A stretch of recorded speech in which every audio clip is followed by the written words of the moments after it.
host, Nick Jikomis, and today I'm speaking with Professor Terrence Deacon. Terrence is a professor of biological anthropology at the University of California, Berkeley, where he's been for many years, and his research has combined human evolutionary biology and neuroscience with the aim of investigating the evolution of human cognition. Terrence is someone I spoke to on episode 20 of the podcast. That was largely about his book, The Symbolic Species, which is focused on the coevolution of language and the brain. It's all about how the evolution of both symbolic cognition and our language faculties go hand in hand, and it's sort of a very fascinating, very dense book about the subject of language evolution. The present conversation largely discusses topics from another book that he has called Incomplete Nature, How Mind Emerged from Matter, and it's all about Terrence's ideas and framework for thinking about how things like the mind and consciousness evolved and emerge from the material substrates of the brain. But it goes way deeper than that. He talks about the origin of life, the origin of purpose-driven or teleological systems which seem to have an end towards which they are aimed at. It is all about aboutness in the universe and the difference between things that are about something versus things that merely exist, like inanimate matter. And he sort of goes through his ideas around how to think about this, and it's super fascinating, but also really difficult to get through. I had to read the book a couple of times, in part because Terrence has to come up with a lot of new language and terms to even, help us think about some of these topics. But if you're interested in the origins of the mind, the origins of consciousness and sentience, if you're interested in the origins of life, all of those topics are connected within a really fascinating framework which Terrence sets up in his book, Incomplete Nature. And so we talked for 2.5 hours about all of those topics. There's a lot that I didn't get a chance to ask Terrence about due to time constraints, but I hope you really like the podcast. I did my best to make it flow and be as concrete and easily digestible as possible, but a lot of the topics are a bit esoteric and abstract, so I hope you can follow along. As always, if you enjoy the content on this podcast, please like, share, and subscribe wherever you are listening or watching the podcast. If you check out the links in the episode description, you can help out the podcast and learn more through two different ways. One is to go to my mindandmatter.substack.com link. You'll find the free weekly newsletter for Mind and Matter, which you can sign up for, as well as some of my long-form writing, which integrates a lot of the information across episodes of the podcast. You'll also find a link for how you can support the podcast by purchasing some interesting products that I really like through some of our affiliates, or by subscribing to become a paid supporter of the platform. And with that, here's my conversation with Terrence Deacon.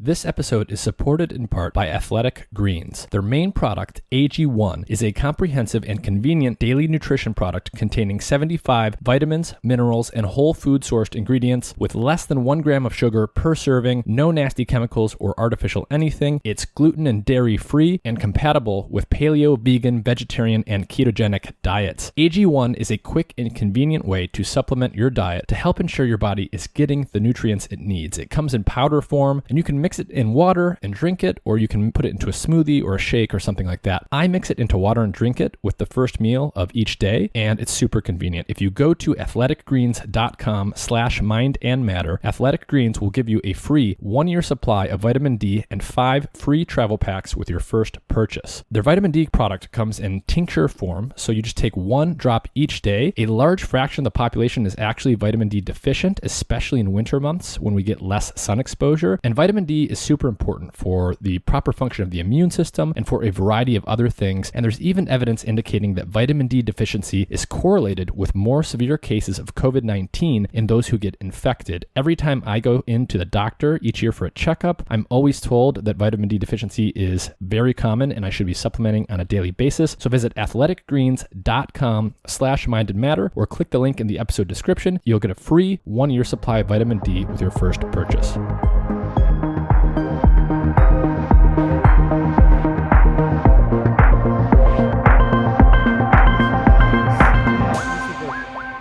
And just for people who don't know, what do you do? What are you known for, and what's your career been sort of focused on? So I'm officially titled as a biological anthropologist. My background is split fairly evenly between neuroscience and human evolution. So, for example, I've spent my graduate career studying what's unique about the human brain that is associated with our linguistic capacity. how the anatomy of the human brain differs from the anatomy of chimpanzee brains and related brains, and how it might be related to language. That's an evolution question. I have taught evolution and human evolution really since the early 1980s. And second of all, I spent a good deal of time doing bench laboratory research focused, in fact, on development of the nervous system, in part because to understand how nervous systems have evolved, you need to understand the mechanisms by which nervous systems get produced and change in structure. So all through the 1990s, for example, I was involved in procedures involving fetal neural transplantation, taking neurons from one species brain, from an embryo species brain, the embryo brain, from one species, and implanting it in another brain of a different species, which allowed us to look at both how the neurons talk to each other from two different species and how they mature. That is, putting in embryonic neurons, you can actually see how they mature in a different brain.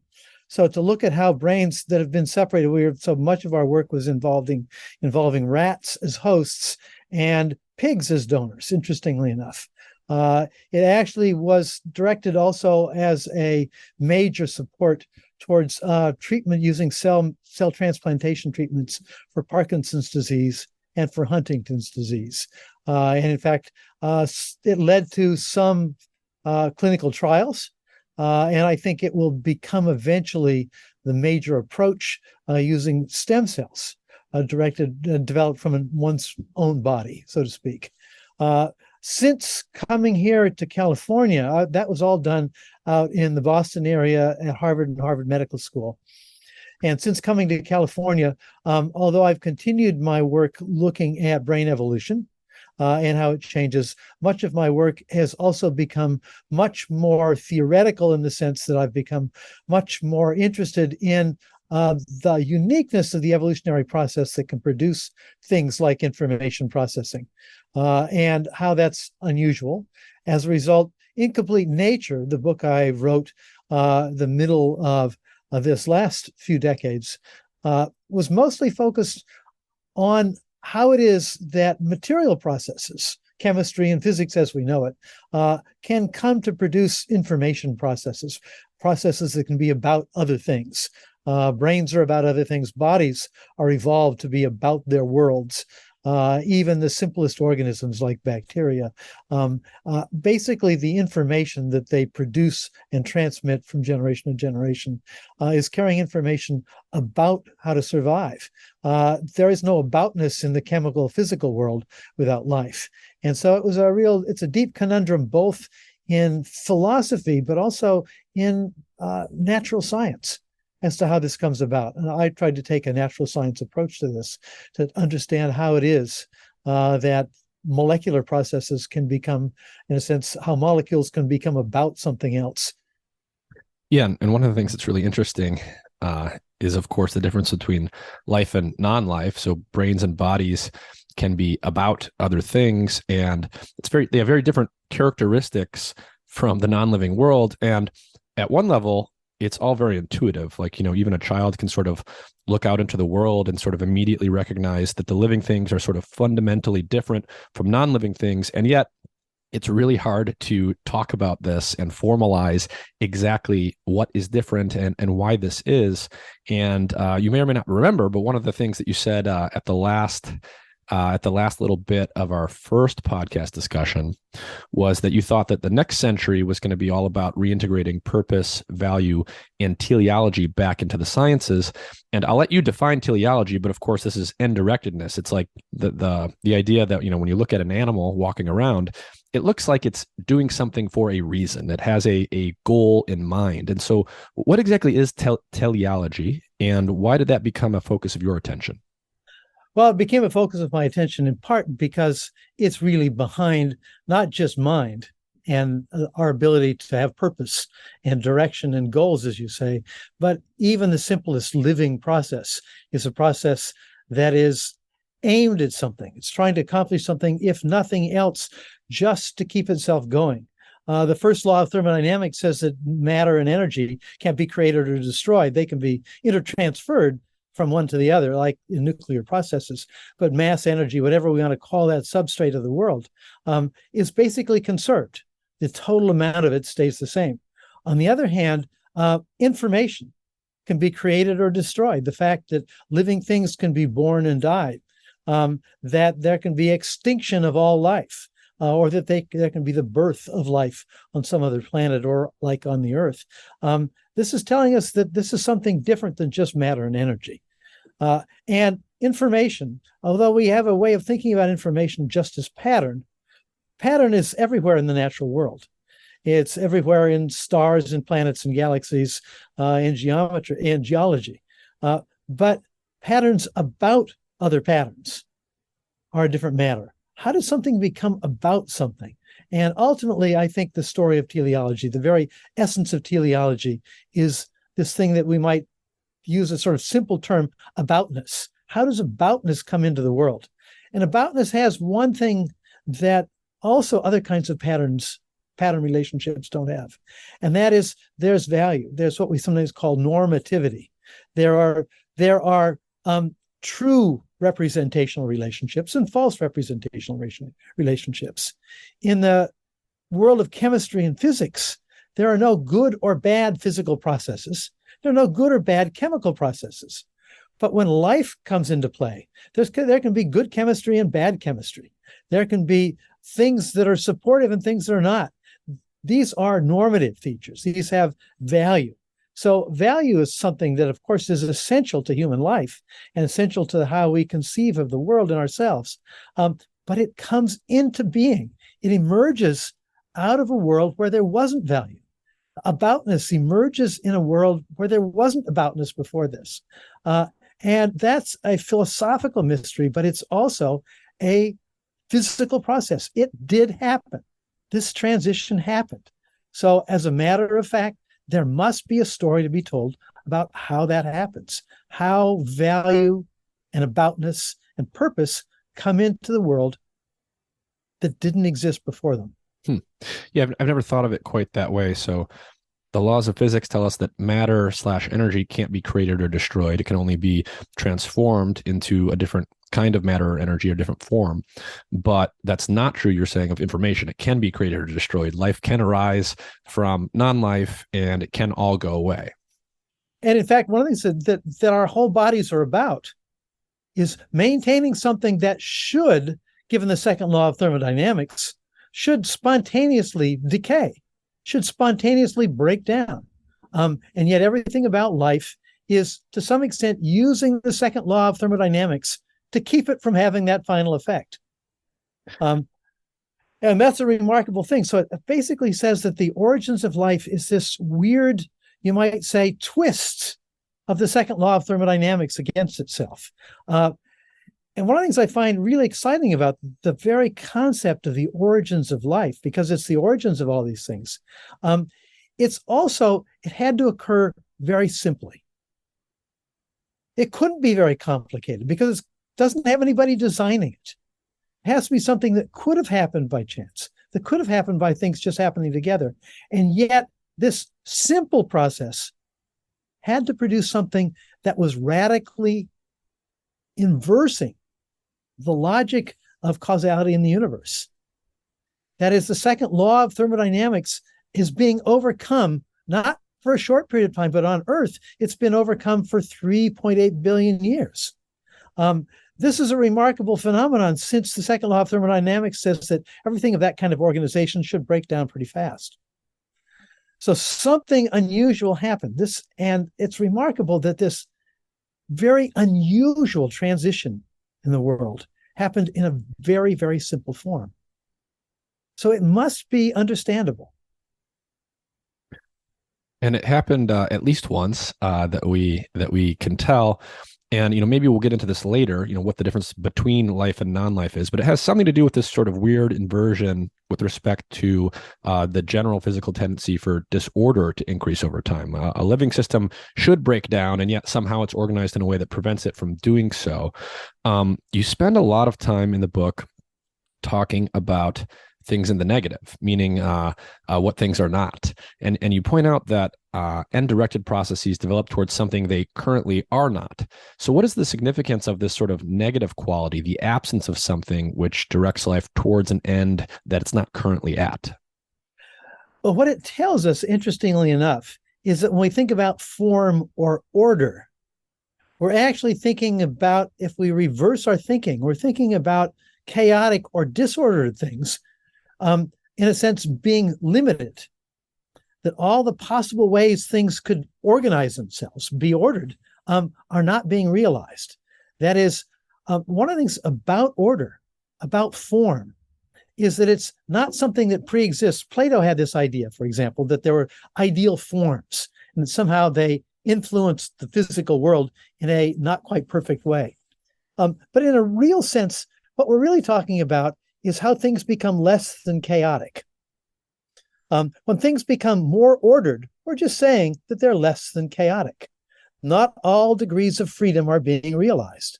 And as things become more ordered, just the opposite happens. We subtract off degrees of freedom.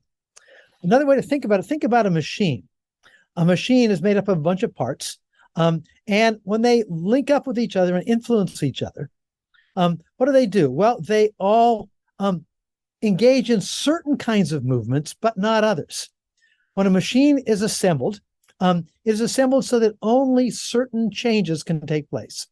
And if that's true and it's maintained, that machine will produce a function, a purpose. We might build it for that purpose. Now, the building of it was imposed.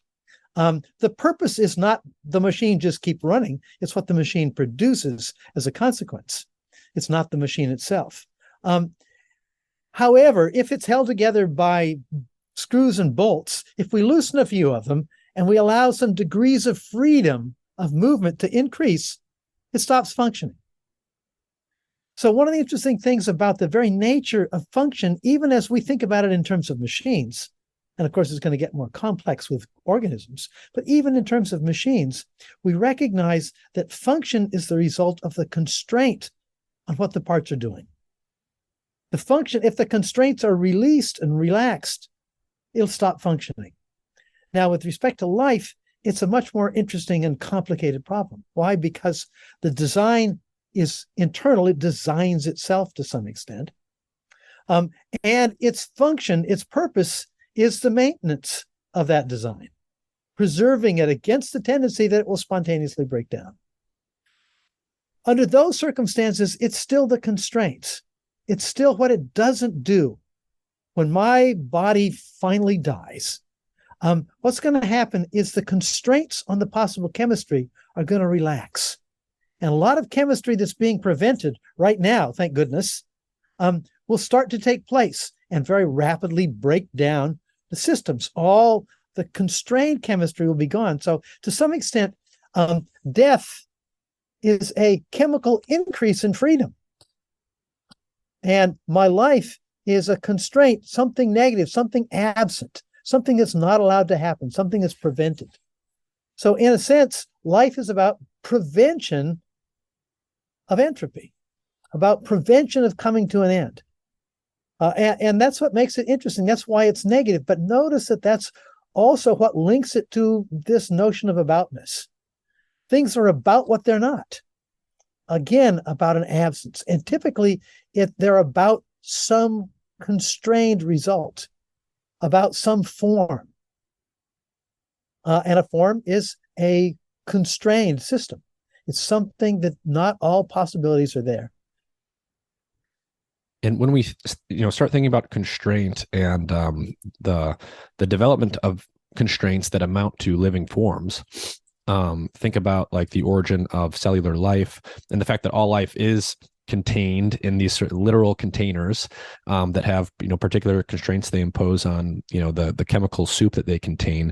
You talk about so the question is really, how does, on the origin of life side, how does something living or quasi-living come from something that's non-living? How's that even possible?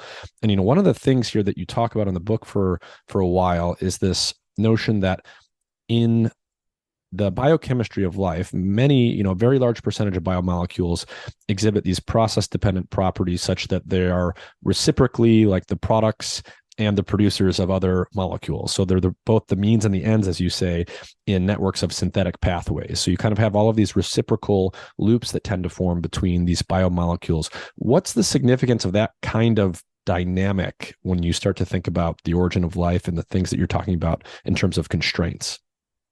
So one of the ways that I think we've been misled in the discussion of the origins of life is that we've discovered over the last century, more than a century now, a lot of processes that actually, on the surface of it, look as though they're reversing the second law of thermodynamics. That is, where there was once chaos, there becomes more orderly activity. The most trivial example of this is probably a whirlpool that forms, for example, in your bathtub when you pull the plug. The water molecules in the bathtub before this are moving at random, bumping into each other according to Brownian motion. But as soon as we pull the plug, water molecules around the drain begin to organize their movement so that over time they become highly regular, in which almost all the water molecules are moving in a circle, creating this whirlpool as it drains out. It turns out that if you were to constantly, disturb that whirlpool, say by, your hand messing it up all the time, actually the tub would drain slightly slower. And it turns out that when processes are dumping energy, we sometimes call these dissipative processes, they're dissipating energy. When they dissipate energy quite rapidly, or as they approach more rapid ways to dissipate energy, they become more orderly. Why? Because orderly movement more quickly moves things from place to place. So that if there's a tendency in the world to maximize the flow and the breakdown of a gradient, that is a difference in potential, then it will tend, if there's a big pressure to dissipate that potential, like gravity pulling water down this hole, then what will happen is that it will spontaneously organize. The world tends to self-organize, and that's one of the terms we use, self-organization. But here's the problem. Self-organization does produce order. That is, it produces constraint. Not all the possible movements of water molecules are there. They're now constrained. What's happened is this has happened spontaneously. This is why we call it self-organization. We see this in lots of other phenomena, but the whirlpool is a good one to start with. The problem here is that self-organized processes do produce order and look like they're going against the second law of thermodynamics in the very process of achieving equilibrium. And in fact, they do it faster than otherwise. So the whirlpool actually empties the bathtub faster. The problem is, what that says is that if you have processes that spontaneously generate order, they also are using up the energy that drives them fast as possible. And in fact, their whole, if you want to think of them as having a purpose, an end, of course they don't, it's spontaneous, it's to break down the very support that it has as fast as possible. Well, to build an organism, you have to produce orderly processes. You have to push something beyond equilibrium so that it becomes regularized in the same sense. But here's the problem. It can't be just self-organization, because self-organization would destroy itself. It's in the process of destroying itself. The paradox of bodies is they have to use chemical self-organizing processes to build and maintain their order, their organization, but cannot let those processes run to completion. How could that possibly happen? Well, one way to do it is to somehow block it. How do you block it? My solution to that is that two self-organizing processes that each produce the boundary conditions, the things that make another self-organization possible, but also keep it from running to completion. If the two of them reciprocally do that for each other, then what you have is a system that generates order, but prevents that order of breaking down. So in a very simple answer here is, how do you go from processes that are just increasing thermodynamic entropy and are in the process of destroying themselves, so to speak? How do you go from systems like that to a system that actually produces order and maintains it? And the answer is, if it's going to be dynamic, if it's going to be continuous, it must be systems that, in a sense, are complementary to each other. They each are, in a sense, the boundary conditions, the conditions that make the others possible and keep them from running over. So our bodies are made up of loops like this, thousands and thousands of these chemically, that have built up and built up and built up. But that's threshold that has to be crossed.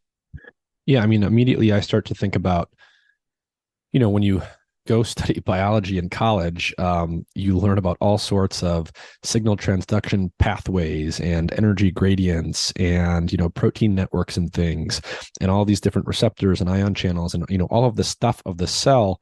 And, most of it is directly or indirectly tied to utilizing or recreating some kind of gradient or some kind of difference. So when you think about ion channels in a neuron, for example, they're allowing things to happen according to just the spontaneous physics of the situation. Things go from high to low concentration, but there's all these mechanisms in the cell that regenerate those gradients.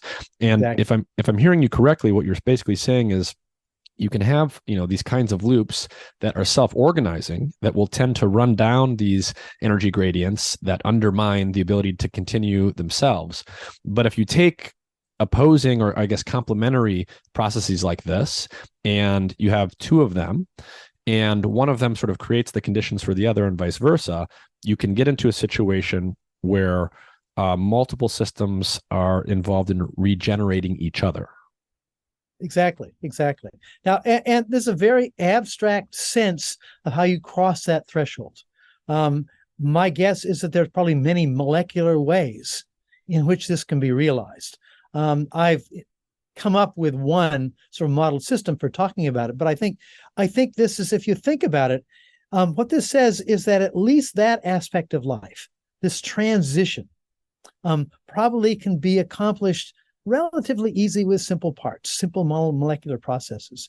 And that suggests to me that it's probably, at least this first stage, is probably pretty widespread in the cosmos. Whether it can get complex like us, that's a much bigger question. It takes much more special conditions. But this is not a very special relationship. And so I think of it as a fairly generic way to think about the origins of life. But notice that this is a version of the origins of life that is not about copying molecules.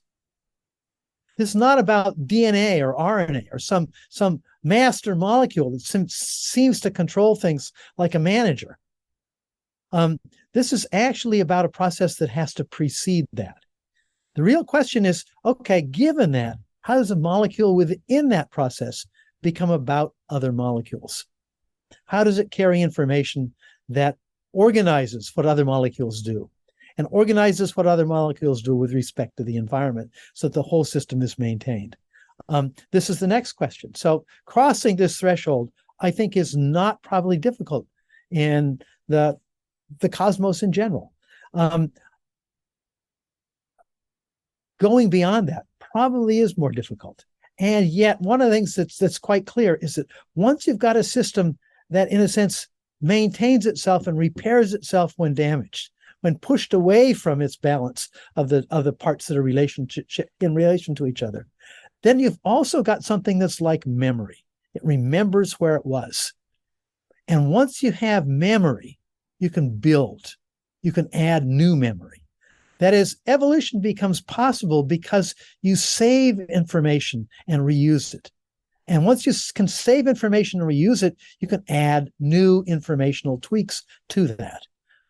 So this is also one of the interesting things about life, is that when it first occurred, even though it's incredibly rare probably in the cosmos, once it occurs, it becomes incredibly prolific on the Earth. Once it shows up, just a little after 4 billion years ago, when the Earth is just barely cool enough to handle it, it not only continues, but it begins to complexify and does so quite rapidly in terms of cosmic time. 3 billion years is just a small piece of time. So one of the interesting things about life is that not only does it, in a sense, resist the second law of thermodynamics in some interesting ways, and allows itself to persist for long periods of time. It also even gets more complex. That's just the reverse in another way. So as soon as you cross this threshold, because you've got memory for the first time, even if it's distributed memory made up of a handful of separate chemicals, once you've got this and that capacity can build on itself, you spontaneously get the increase in complexity, not the decrease as the second law of thermodynamics would suggest. Evolution has that feature as well. And so, when we talk about, the emergence of life, we're going to talk about emergence at sort of multiple levels, the emergence of consciousness. You've got the emergence of life. This is a term that gets used quite a bit in philosophy and elsewhere. Can you define for people exactly what you mean by emergence? When we say something's an emergent phenomenon, what exactly does that mean? Well, one of the problems is the term has been used, as you say, so diversely.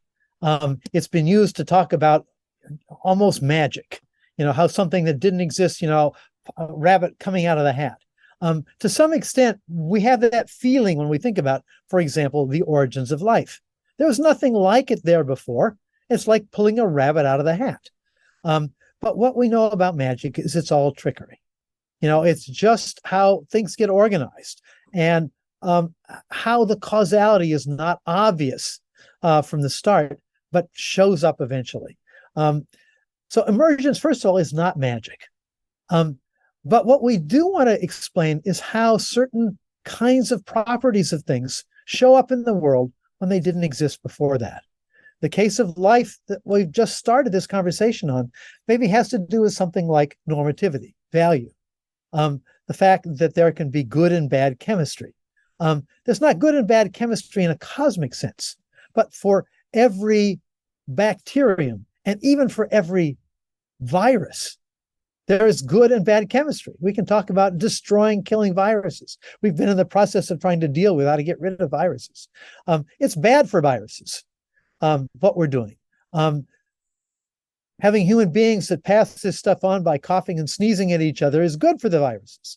That normativity appeared on the Earth somewhere around 3.8 billion years ago. That looks like rabbit coming out of the hat. We use the term emergence to talk about that. What I've tried to do is to say, no, emergence has a structure. It's not just magic.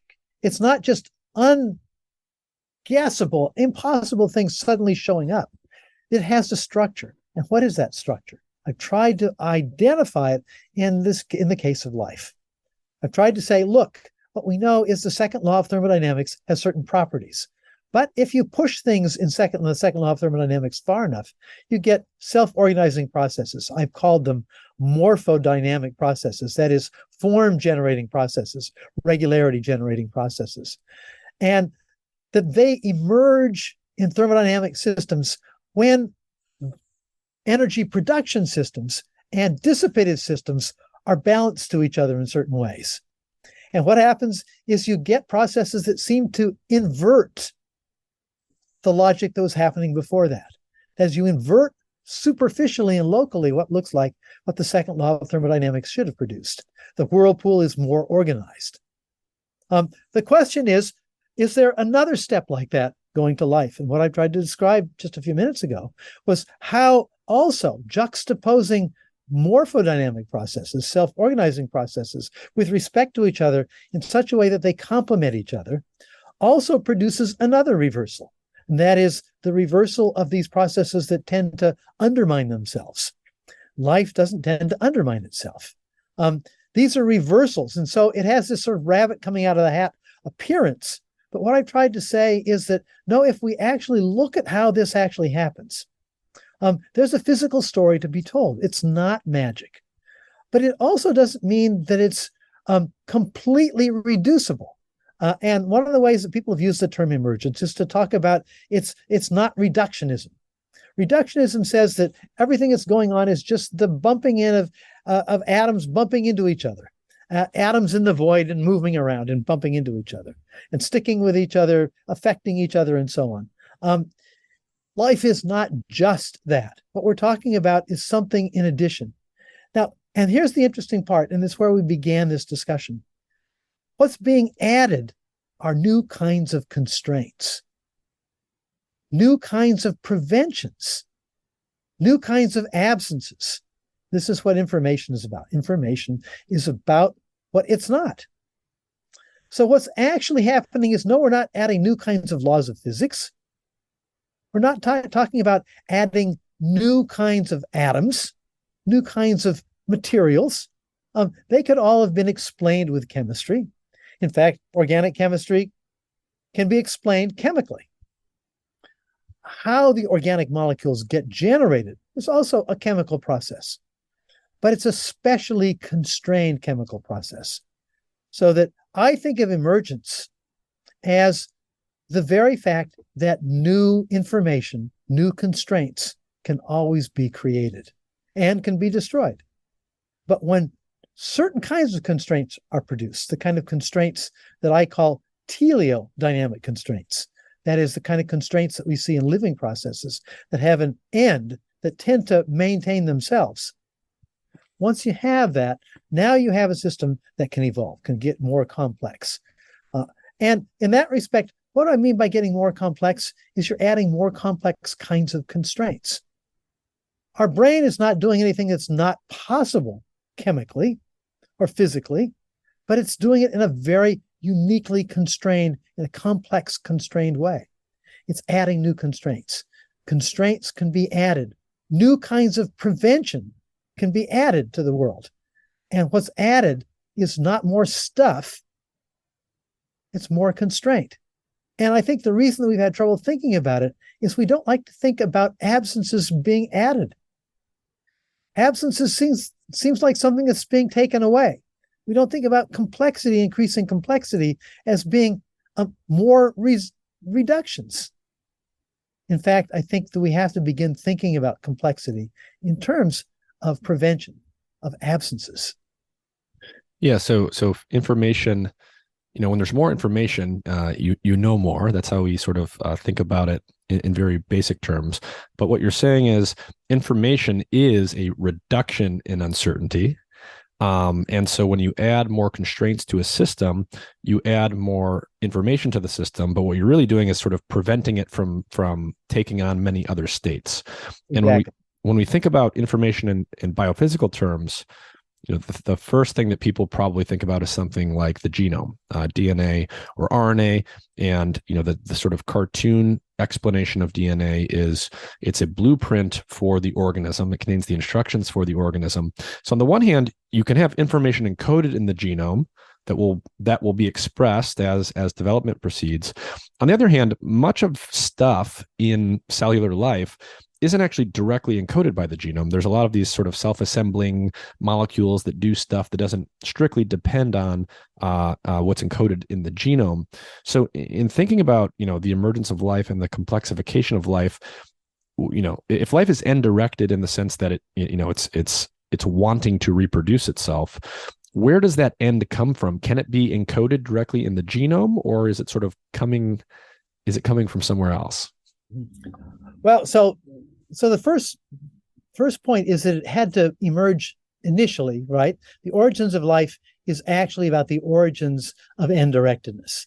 And the end is to maintain the ability to have end-directedness. So it's a circle in that respect. That is, I'm producing something to make it possible to produce something. That is the case for all life. In fact, that's you might say, the beginning of what we want to call self. And this is why it's going to expand well beyond the origins of life, because what we really want to explain is how self comes into the world. And that's, of course, what we want to explain in terms of us and in terms of what brains do, what consciousness is about, at the highest level. But if we don't understand the nature of self, we can't even get started. And so part of what I wanted to do in this work is to say, okay, let's try to get the most straightforward, simplest understanding of how self comes into the world. And the way it does is that it now constrains what can happen so that self doesn't disappear. If it gets damaged, it repairs itself. I actually think of reproduction as just a sort of variant of self-repair. That if I can repair myself, put myself back together again, that means I can also probably put together a replica of me. And so when I see the origins of DNA, I actually think of DNA as ways of offloading and remembering how it's done so that it doesn't have to be done dynamically, so that I can have a kind of a written base that is a structure. I can turn these constraints, which are just constraints on dynamics, limitations of how things happen. Also, structure represents constraint. And so the structure of a DNA molecule actually encodes constraints. So what we want to say is that DNA molecule, yes, it produces proteins by this complicated process, as well as other things like RNA molecules that themselves can regulate DNA molecules and regulate proteins. But in this process, what's happening is it produces some and not others. The number of possible proteins of 100 amino acids long is astronomical. Life produces a tiny, tiny fraction of possible proteins.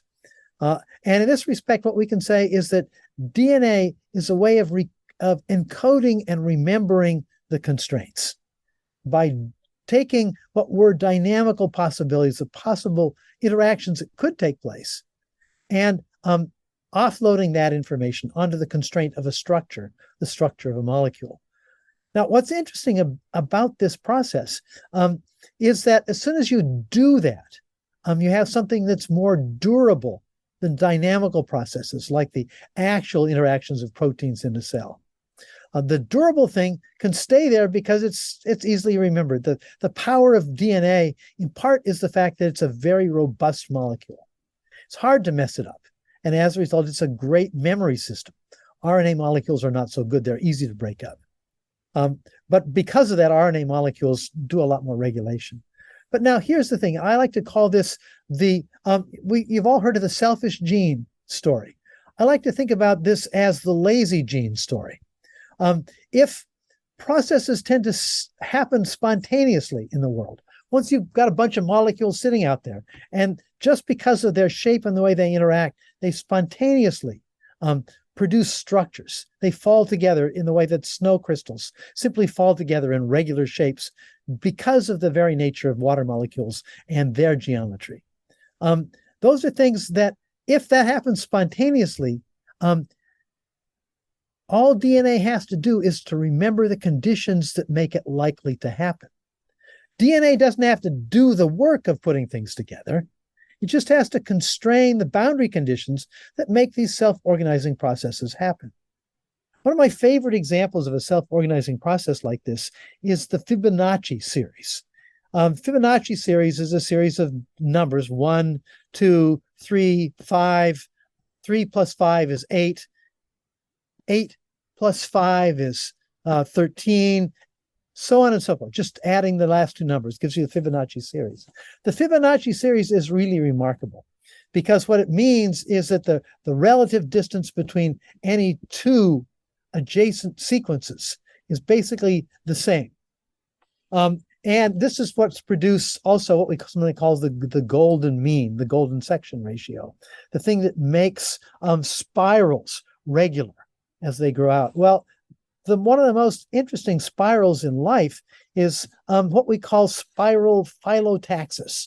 What I mean by this is looking at the surface of a sunflower, for example. You see that the seeds are all organized in interesting kind of spiral patterns. In fact, the spiral of the sunflower has to do with two interlocking spirals that curve in opposite directions. And the number of curves of those spirals, curving to the right versus curving to the left, and in a sense, crossing over each other like this, turn out to be adjacent Fibonacci numbers. So that there's some, like in, for example, pine cones, one of the curves is a 5, the other curve is typically an 8.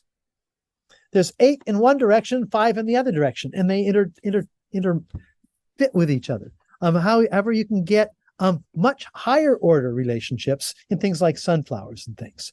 It turns out that many, many plants are organized this way. Now, there's a real advantage to this organization because it also keeps, if you've got a stalk and a bunch of leaves, it keeps the leaves maximally from interfering with each other. If you want to have a really successful way of capturing sunlight, you want to have your leaves dispersed in such a way that they're minimally out of each other's way. The Fibonacci series allows that to happen. It's a very, very useful series. Well, why does it happen in the surface of a sunflower? It turns out that we can produce the same series by dropping droplets that will stay in a particular size and won't fit with each other into a bowl. They'll begin to form a Fibonacci spiral. We can now show this on an electrically charged surface, that little iron filings will organize themselves into successive Fibonacci spirals. These things happen spontaneously precisely because they're pushing each other out of position in just such a way that new parts added will have a new position and will be maximally out of position with the last ones. The Fibonacci relationship is very, very precise, but the genes don't have to have the information that says I need to produce 5 in this direction and 8 in that direction. All the genes have to do is to set up parameters in which they're diffusing elements that diffuse out and don't allow certain things to grow or show up until the concentrations are just right. So by setting the boundary conditions, the genes don't have to do this.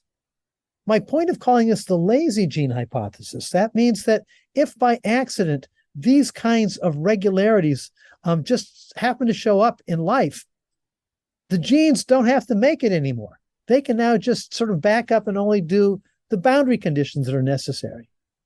The reason that we can have a genome that's in our body not much larger than the mouse genome, and yet build a body that's vastly more complex, build a brain that's vastly more complex, even though we have essentially the same number of genes for building our brain as the mouse does to build its brain, is that a lot of those processes self-organize, and the genes have just taken advantage of that. So it's an optimization process. And this is one of the reasons why bodies are even possible, because the genes have also, as I mentioned before, the constraints can be offloaded onto genes, but the constraints in genes can be offloaded onto these self-organizing processes. And this makes it possible to build bodies of incredible complexity. Yeah, I was actually thinking that as you were speaking. How is it that you can have, whatever it is, 20,000 genes to create the complexity of a human body, and that's comparable or even sometimes less than organisms that look much less complex than us. And what you're saying is it has to do with the fact that the genes aren't directly encoding like every single thing that needs to happen in every single cell. They're just creating the boundary conditions, the general boundary conditions inside of which all of these self-assembling processes will just happen within the constraints of those conditions. Right. And if you think about it, what we mean by boundary conditions are constraints on possible interactions. This is again an example of building constraints upon constraints upon constraints.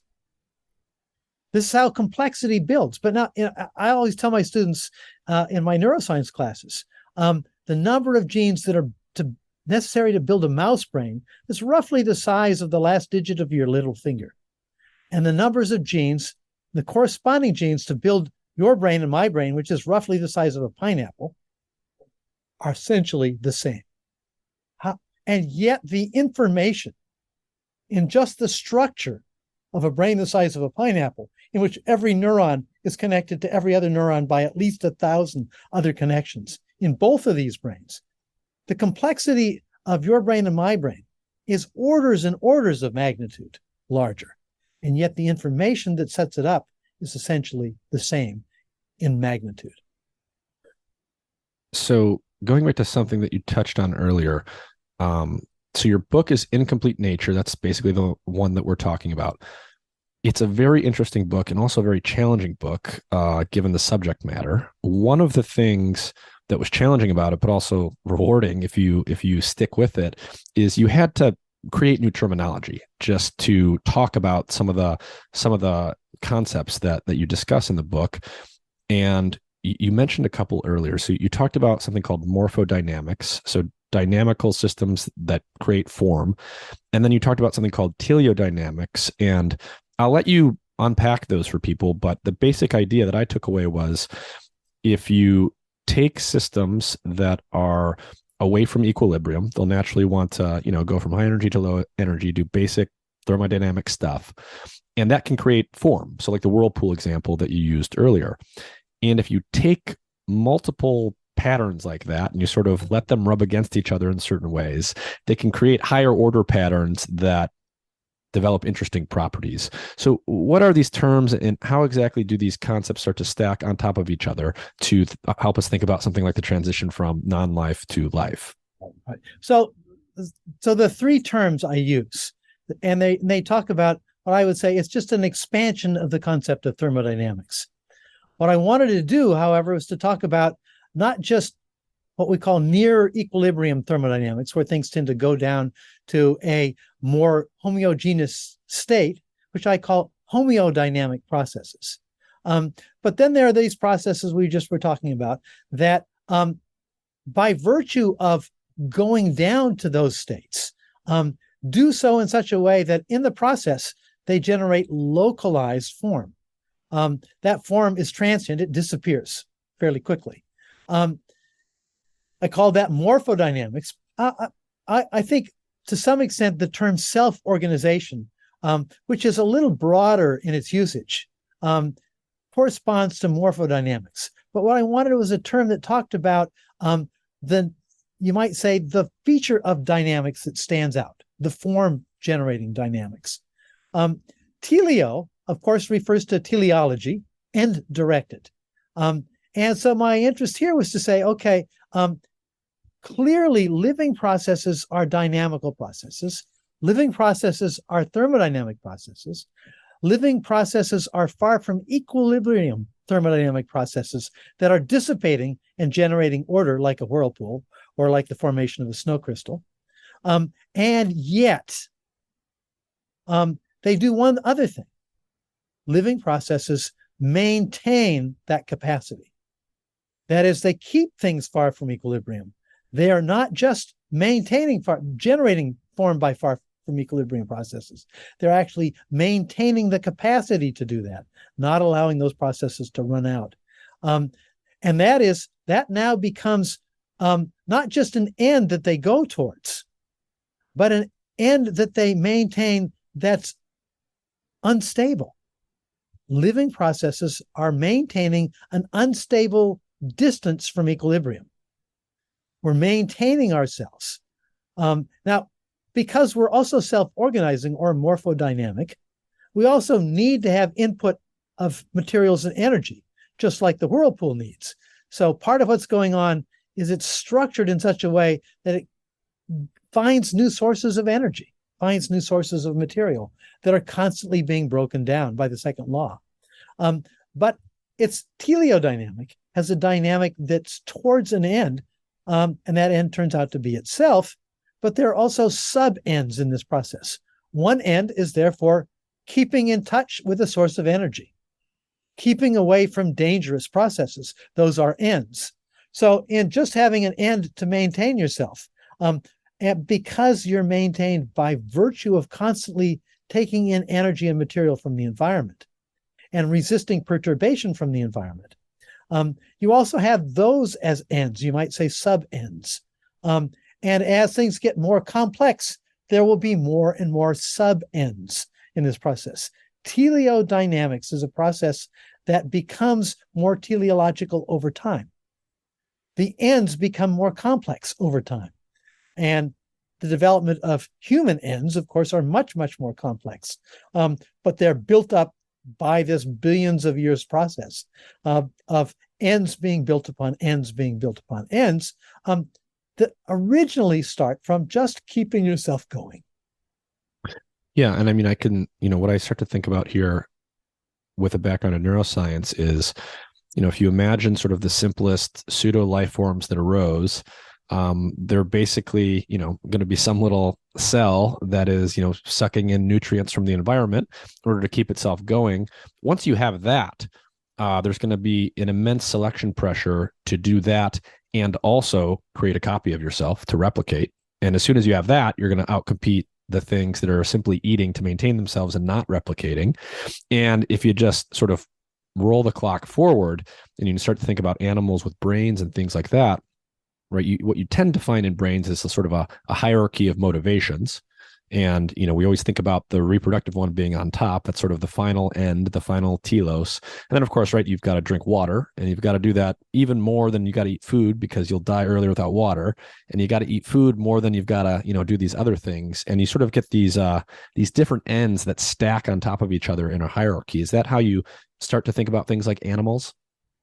I do. And there's a second issue with respect to brains that's very important. And that is that our bodies are teleodynamic.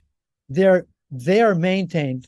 They do all of this stuff to maintain themselves, as every plant body, as every fungal body does. On top of that, animals do something interesting. They have added a component, a brain, that has its own self. It's a self within the self.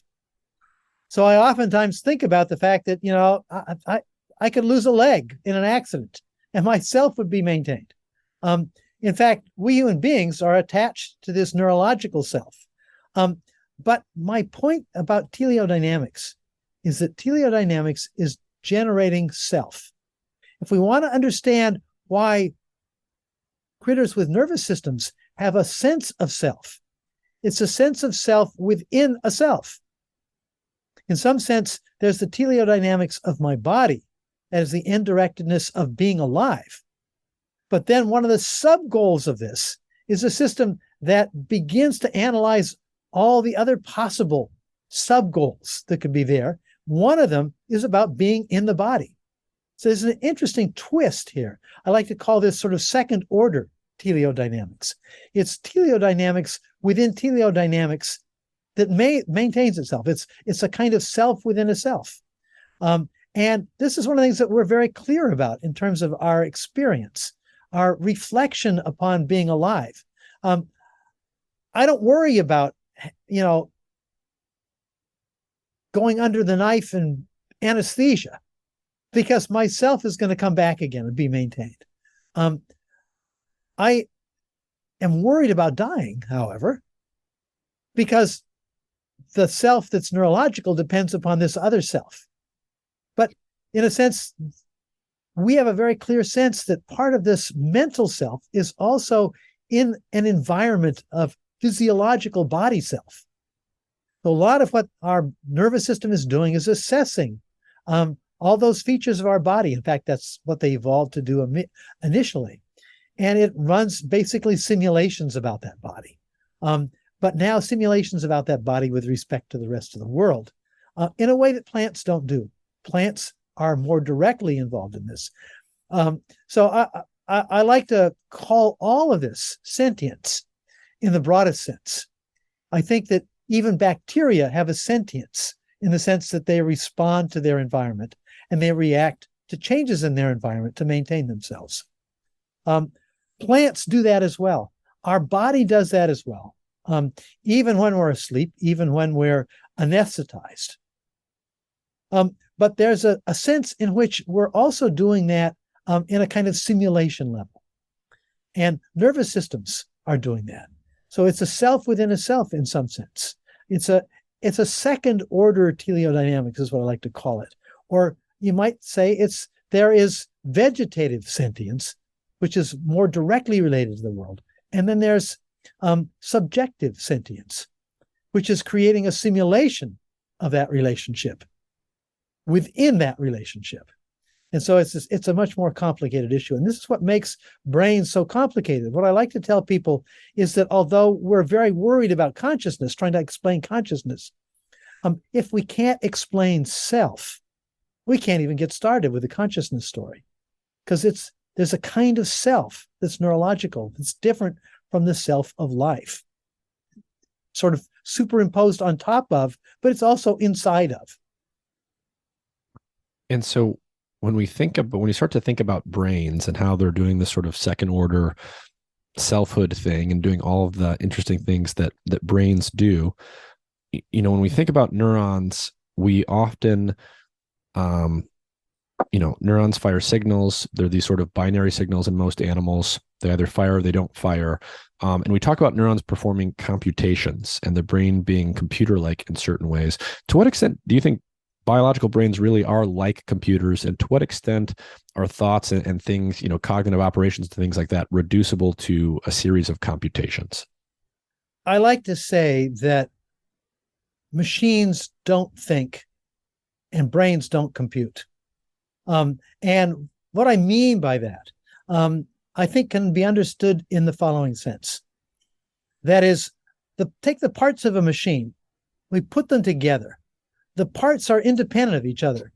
We put them together, and if they work just right in interacting with each other, they produce some consequence. I talked about this early on in our conversation about, you constrain the way they interact, and if you constrain them just right, they produce something. They are not about themselves. What they're doing is not maintaining themselves. It's not generating themselves. There's nothing about the cogs in a clock or the gates in a computer that are about producing clogs or producing gates or maintaining clogs or gates. Everything about a neuron is about maintaining itself. It's being disturbed by all kinds of inputs coming in, and it's responding by changing its metabolism and sending out some signals. Every neuron is teleodynamic. Every neuron is alive, is an individual in some sense, responding to its local environment, which is a bunch of other neural signals coming in, and metabolism as well. One of the things about living systems is that every part of a living system carries a kind of trace of the whole that it's a part of. Think about the following sense, that when an embryo develops, it starts as a single ovum, a single egg that gets fertilized. And it's got structure and chemistry and information. But as the organism develops and these cells divide and divide, become different parts of the body, they turn on and off some aspects of the information that was there initially. But to some extent, because they differentiate from a whole that was functioning from the very beginning, didn't wait till all the parts were put together to function. An individual zygote is still a complete functioning organism in some sense. It's a single-celled organism. But in the process of differentiating and producing all of these parts, all the parts, to some extent, maintain a trace of the whole. The wholeness that was there at the beginning that's never lost. In some sense, and no part of a machine has that.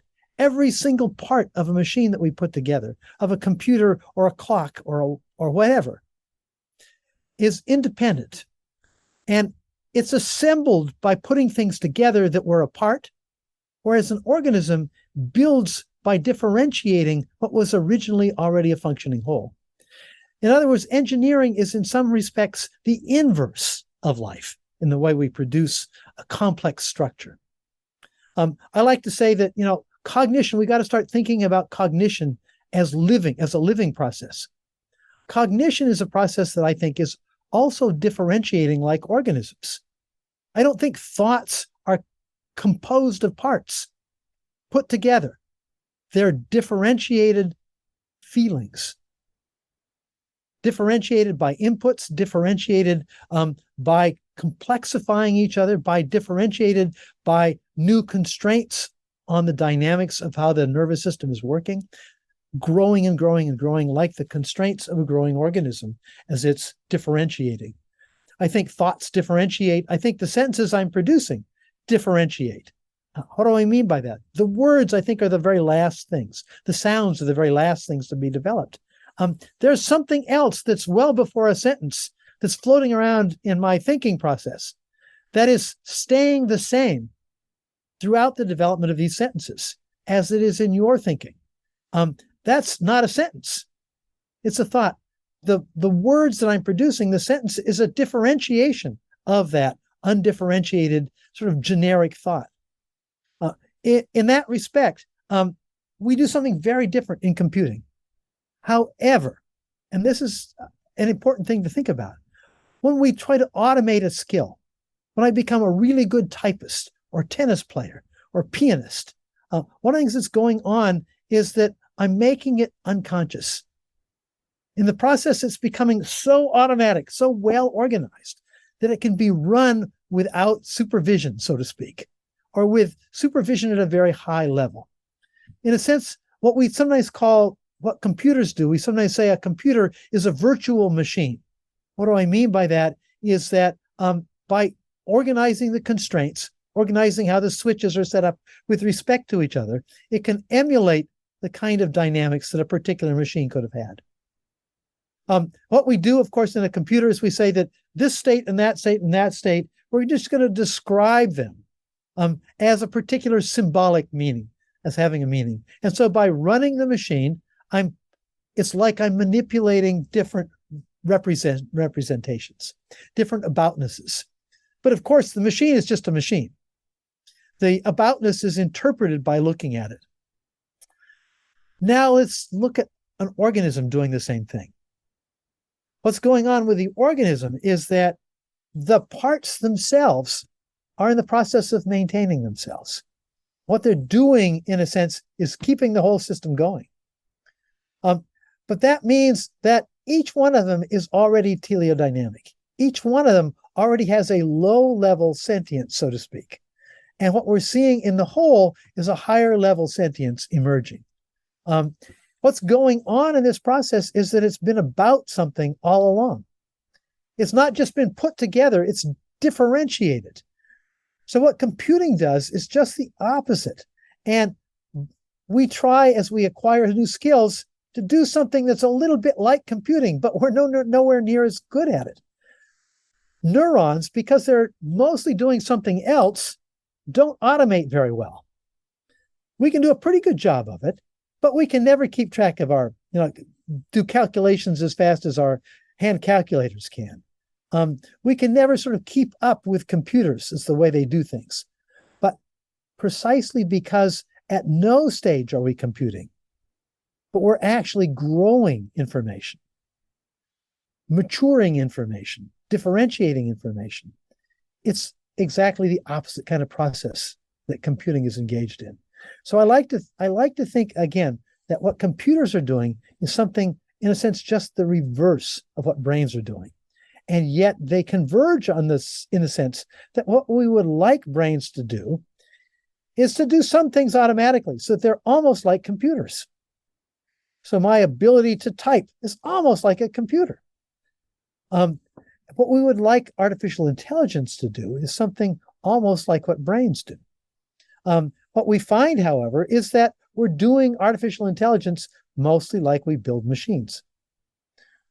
We don't yet quite know how to make machines differentiate information. And I don't think it's impossible, but I think what we do that we call computing is very different than what brains do. Your sound is off. Oh, sorry. So when you talk about sentience, if I'm hearing you right, what you're really referring to with that word is the intrinsic tendency towards self-preservation, which can exist at the whole organism level, but also at the level of individual cells. And so what you're saying is, every neuron, every cell in the body has this instinct, so to speak. It wants to preserve itself. And that is a very different property than the components of machines like computers that we build. Absolutely right. And another way to think about it is that because you're far from equilibrium, because you're not a chunk of metal that won't decay, but because being constantly active is the only way you stay far from equilibrium, you stay organized, then to some extent, the environment is absolutely critical. Everything that's not me is critical to everything that's me. And so sentience is the fact that if you're that kind of a thing, you always are in tension with the environment with respect to what your needs are. Now, whether you're a bacterial cell, a neuron, or a whole body, that's true. Nothing about a machine is doing that. The machine, each part is interacting with other parts in maybe very complex ways. But that interaction has nothing to do with that part's existence. Machines aren't involved in their own existence. Everything about life is about existing. I like to distinguish this using, almost philosophical terms, existing versus being. Rocks can continue to exist. The first law of thermodynamics says that matter, as we said, matter and energy are neither created nor destroyed. Constraints are. Because we're made up of constraints, constrained matter and energy interactions, we need to constantly do something to exist. We're beings. We're not just existences. We're being. And we can stop being when these processes fail. So there's existing and there's being. We're beings. We are actively in the process of maintaining and producing existence. You can't say that about any inorganic thing.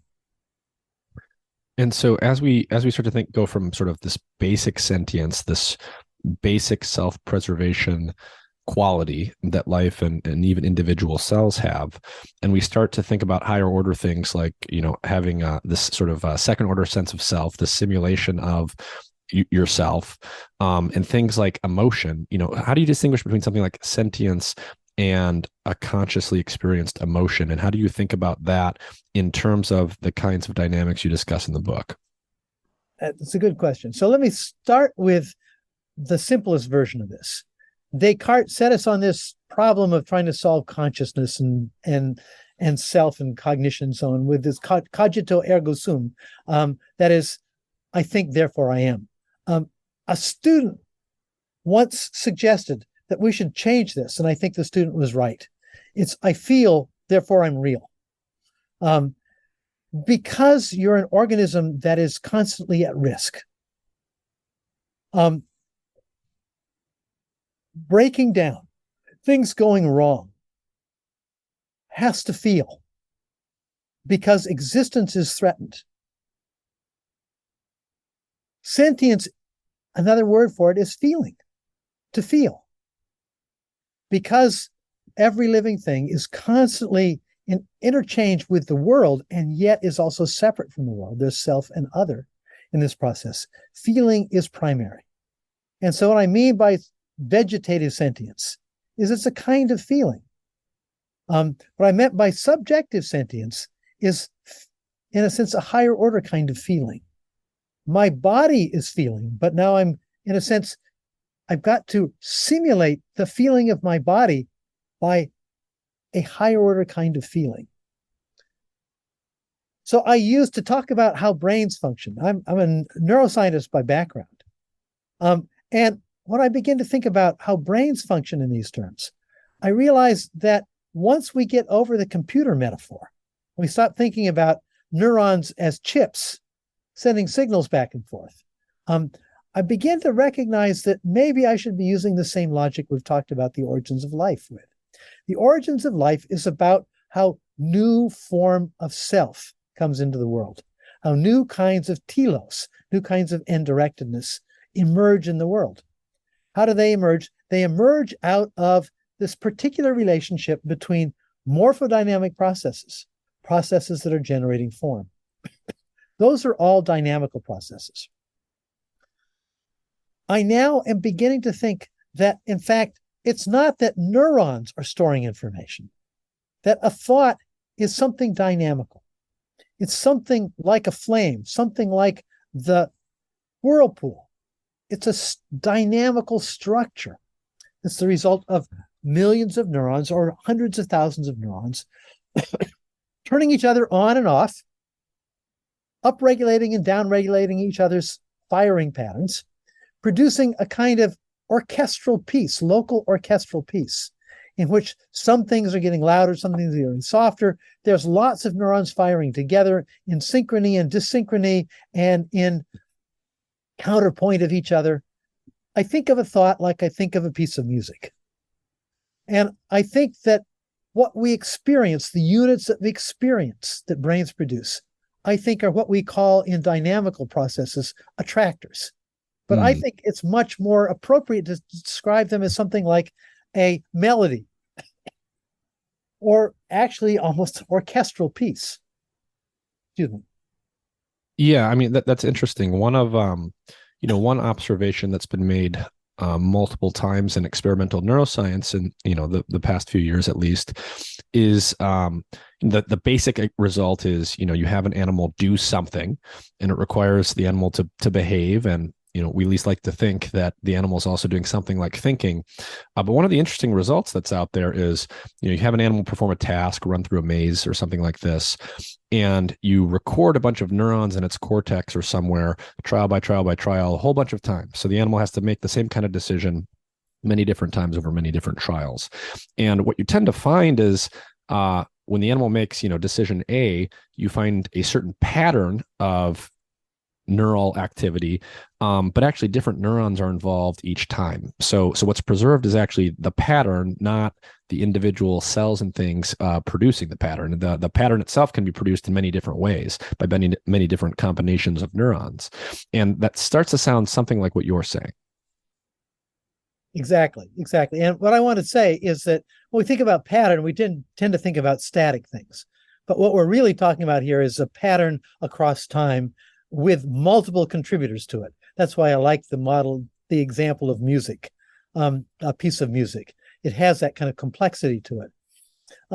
And the nice thing about that way of thinking about an experience is that it has structure to it. But notice that to produce form like that, this is morphodynamics. This is the process of self-organization. How does it happen? It happens in the physical world by pouring energy through a system, forcing energy through a system. What's happening when these patterns generate in the nervous system? It turns out we now have a way to recognize this. It's using fMRI or PET techniques. We're actually looking at the fact that metabolism changes. I like to think about the increase of metabolism as being like heating up a system that's generating a pattern, or like increasing the flow of water down a trough and increasing, as a result, the number of whirlpools that form. One of the things that happens is to generate new form. One of the things we have to do is we have to have a dissipative process in which you pour energy through the system. So it shouldn't surprise us that when we're really working at a particular, say, visual task, the metabolism of the visual system seems to ramp up in comparison to other areas. Now, it also helps us understand a little bit about feeling. Because what this says is that the dynamics of the nervous system and the metabolism of the nervous system are entangled with each other. They're coupled. You can't have one without the other. That means if you pull metabolism away from some area, the regularity that it's producing, the regular form that it's producing, will disappear. So think about, you've got your orchestra is playing, and basically you begin to put people to sleep. Well, what happens is the pattern disappears. The pattern gets simpler. And what we find is that when we're relaxed and simple, the patterns are simple as well. When we're very excited, the patterns get more complicated. When we're working on something. Now, what originally made me think about this is work by a neuroscientist here at Berkeley from now a generation ago, a man named Walter Freeman. And he was studying how rabbit olfactory bulbs work. The nice thing about the rabbit olfactory bulb, this is the part of the brain that takes in smell. It's got a fairly wide surface. They're kind of flat on the surface. And olfactory bulb cortex is a little bit like cerebral cortex. It's a cortex that has cells in it that are organized in a sort of not columnar pattern, but basically a radial pattern. So it's a kind of cortex. What Walter Freeman found is that when rabbits begin to focus on a particular smell, and they've learned to recognize this smell, the activity in the olfactory bulb goes from relatively chaotic to a regular pattern. And each smell has a distinctive regular pattern. So what's happening is that when it's not focused on a particular smell, it's in what we call dynamical chaotic condition. And as it begins to focus on a particular smell, it becomes regularized differently for each smell, so that you might say for each odor, you've got a distinct melody that's being played. And like you say, it's the same melody roughly is being played, but lots of different neurons are active each time. But the large-scale pattern seems to be common. Now, what's interesting is that when neurons begin to form these kinds of patterns, metabolism is pumped up. So what we see here is that you could turn the story around and now say, maybe one way to focus attention on smell might be to pump up metabolism, so that you can actually now see that metabolism itself and its increase or decrease is playing a critical role in cognition, in the experience of what's going on, because it will determine how these things form. Now contrast this again with computers. One of the things we try to do with computers is keep the energy constant. The change of energy plays no role. It can just screw things up if the energy is a problem.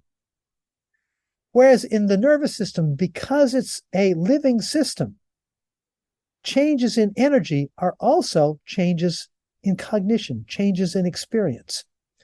But that means there can also be a tension between the activity that a neuron is engaged in and whether it's got enough or too much oxygen and glucose, its source of energy. There can be a tension between the activity of the neuron and its metabolism. Neurons can run out of fuel, and as a result, they stop firing. In fact, if they run out of fuel too much, they'll die. So what we've got here in a system is in which feeling now actually has an energetic component, because the energy, of course, is also supplied by the body. And changing the sensitivity of neurons is also something that sensory systems within the body are providing neurons, upregulating and downregulating the amount of metabolism and its distribution. One of the things we're struggling with is to try to find out currently techniques that will allow us to understand under what circumstances metabolic changes drive cognitive changes, and cognitive changes pull up or drive down metabolic changes. And it looks as though there's a complicated loop in this process in which neural activity gets assessed, and that assessment is sent down to the midbrain and brainstem, deep parts of the brain, that say, okay, now let's shift metabolism of the cortex from where it was before to this new place. So that, in effect, there's this complicated loop between neural activity and metabolism, where neural activity is in one area is changing the metabolism in another area, which changes its neural activity, which changes the metabolism in another area, which changes its neural activity, and so on. Feeling, as I think about it, is first of all primary. Feeling is what it's all about. Every perception, every action is about feeling in this broad general sense. And feeling is about this relationship between the information that's being generated, the signals that are being generated, and the metabolism. And when there's a tension between the activity of neurons and their metabolism, the stronger that difference is, that dissonance is, the stronger the feeling. And so when something really startles us, for example, what we see is it drives up metabolism, drives up neural activity, and we have a strong feeling. It rises to consciousness. And that's because what's happening in this process is that a system is being driven to become active that wasn't active before. Think about this again in terms of self-organized processes. To get them started, you have to pump energy into them. Once they're going, they have a kind of inertia. We talk about feeling that we really are focused on as emotions. emotions have a kind of inertia. It takes a while to sort of gin up the energy, so to speak, to be focused on something or to stay focused. And sometimes events can suddenly cause that energy to shift, cause energy to go from one part of the brain to somewhere else. And we experience that also as an emotion. We use the term motion here because it's got a kind of inertia. Emotions have a kind of inertia. They don't just go away, and they don't just get ginned up suddenly, spontaneously. It takes effort. It takes energy, change of energy. This is again why computation and cognition are radically different processes. What is your general take on the effort in neuroscience to identify neural correlates of consciousness? So what I tried to do to some extent is to say, this is where we should be looking for neural correlates of consciousness. It's not in some place in the brain. It's not in some class of neurons that do it all. There is no homunculus there, but there is self. And remember that self is always this relationship between morphodynamic processes. When morphodynamic processes couple and support each other, there is a self, there's a locus. I think about the various parts of the brain as doing this, but if you think about the relationship between metabolism and neural activity, there are also two self-organizing tendencies. And they are playing boundary conditions on each other. What I just described is where neural activity can change the metabolic activity in another area of the brain, and which activity in that part of the brain can now change metabolism in a different part of the brain, which changes its neural activity, and so on and so forth. You get this complementary relationship in which each becomes the boundary conditions for the other. That's the nature of self. What we want to explain in consciousness is where I am.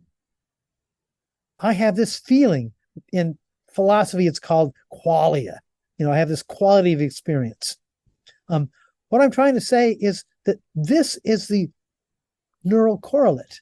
It's not somewhere in the brain. It's not some neurons in the brain. It's not some particular kind of signal. It's this relationship between the life of neurons and the activity of neurons, between the energetics of neurons and the information of neurons, because the energetics and the information are entangled with each other. And it's that entanglement. And when that entanglement is driven to extremes, that we experience something. We say, I noticed that. I'm aware of that. So in that respect, there's neural correlates of consciousness. But if we think about those correlates in computational terms, we'll miss the locus. It's not somewhere in the brain. It's not some kind of a signal. It's this complicated relationship between the teleodynamic aspects of neural activity and its energetic base. When we're thinking very hard, if you're reading an engaging book, or you're solving math problems, or you're playing chess or whatever, it's a kind of mental exercise. We experience it as being very effortful, and obviously, your neurons are doing stuff, and that their metabolism has to go up and down in very particular ways. And yet, when we do these sort of effortful cognitive activities, we don't really break into a sweat like we do when we're physically exercising. Is there some difference between the metabolic effort required to do mental stuff versus move the body around, or is that a trivial difference? No, it's not a trivial difference at all. I mean, I think the main issue, this is a very different problem in one respect. That is something that we call metabolic scope.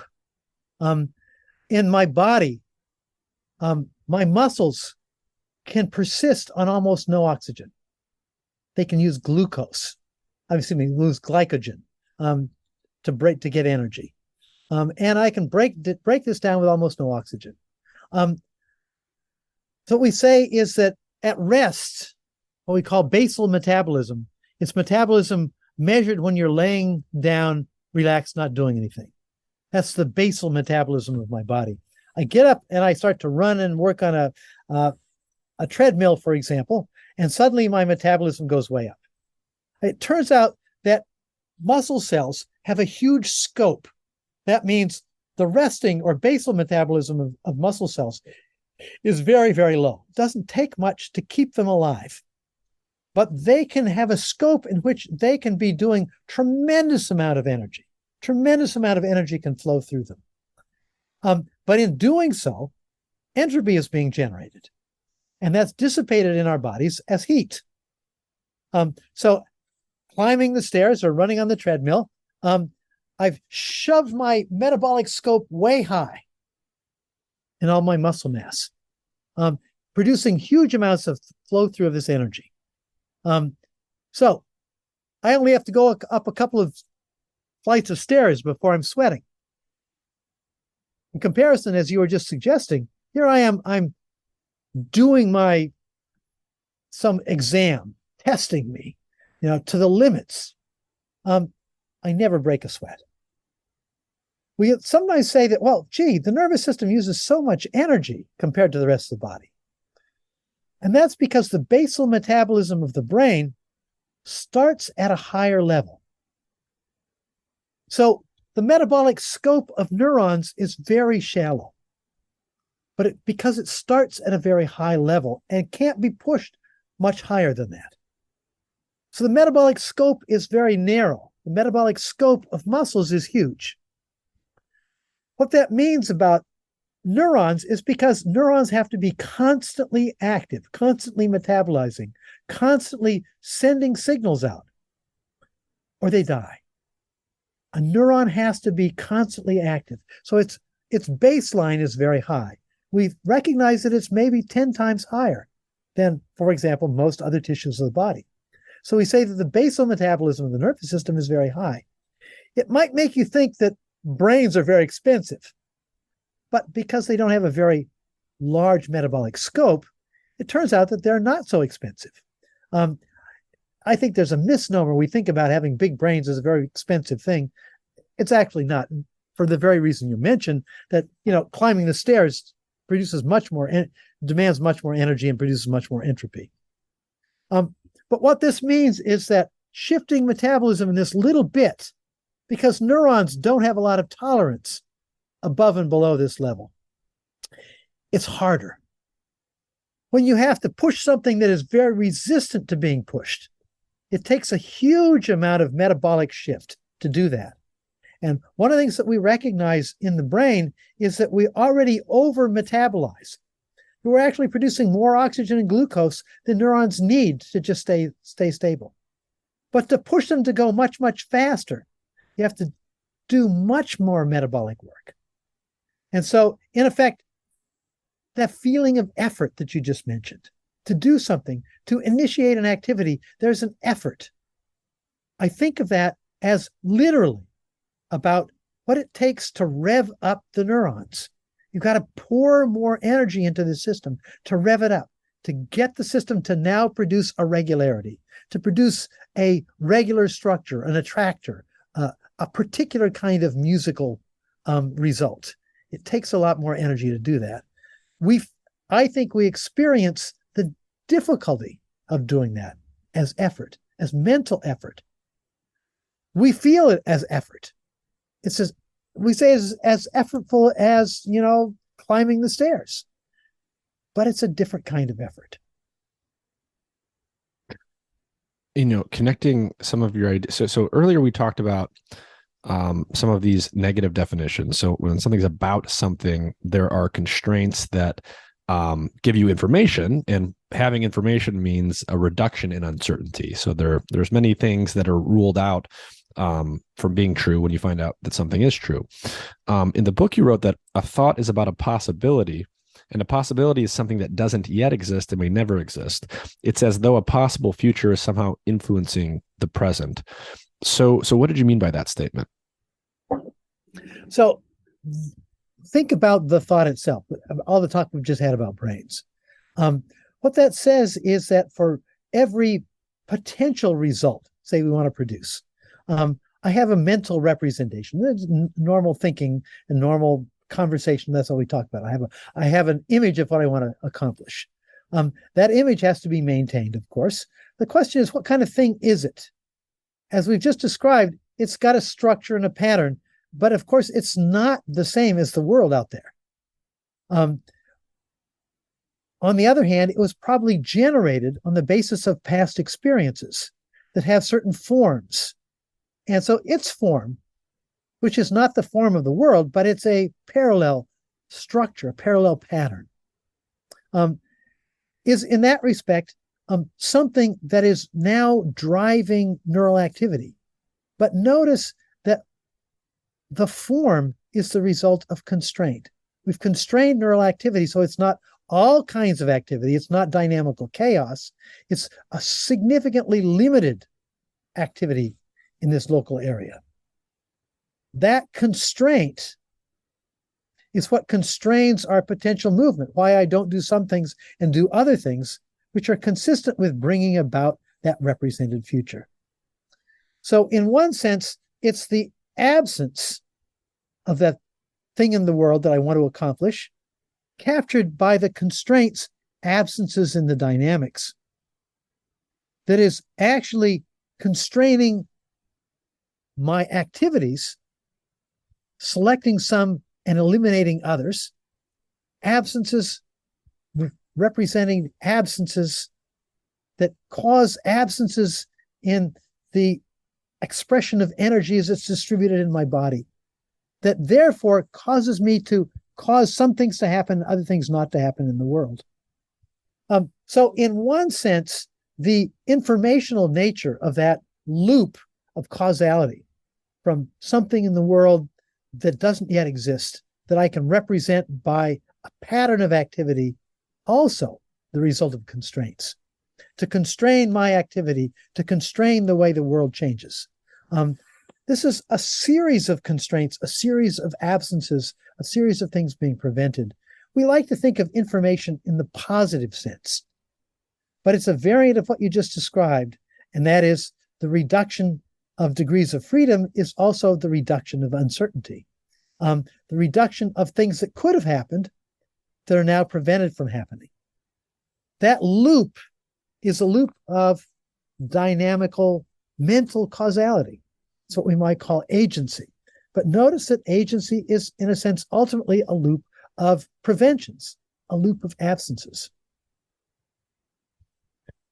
And when we start to think about higher order cognitive operations, in the first discussion we had way back in episode 20 of the podcast, it was all about the development and evolution of language, which was tied up intimately with just the general ability to think symbolically.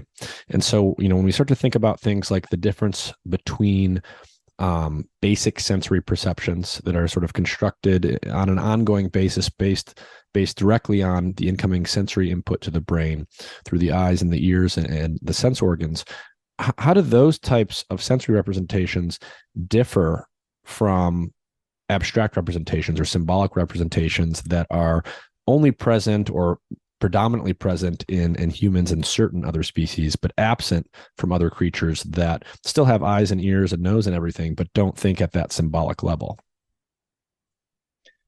Well, of course, that's one of the grand questions of neuroscience and of human evolution. As our last conversation focused on that, I won't go into some of those features, but the main thing is to recognize that symbolic information has to be built up from other kinds of information. And the reason for that is that symbolic information, like words, the sign vehicle, the sounds, the written characters have very little to do with what they represent. The question is, how can something that carries no link to what it represents actually carry representational information? And the answer to that is that it needs to be built up. You can't just start from the top. Yes, we can build a computer language from the top because the computer doesn't have to know what it means.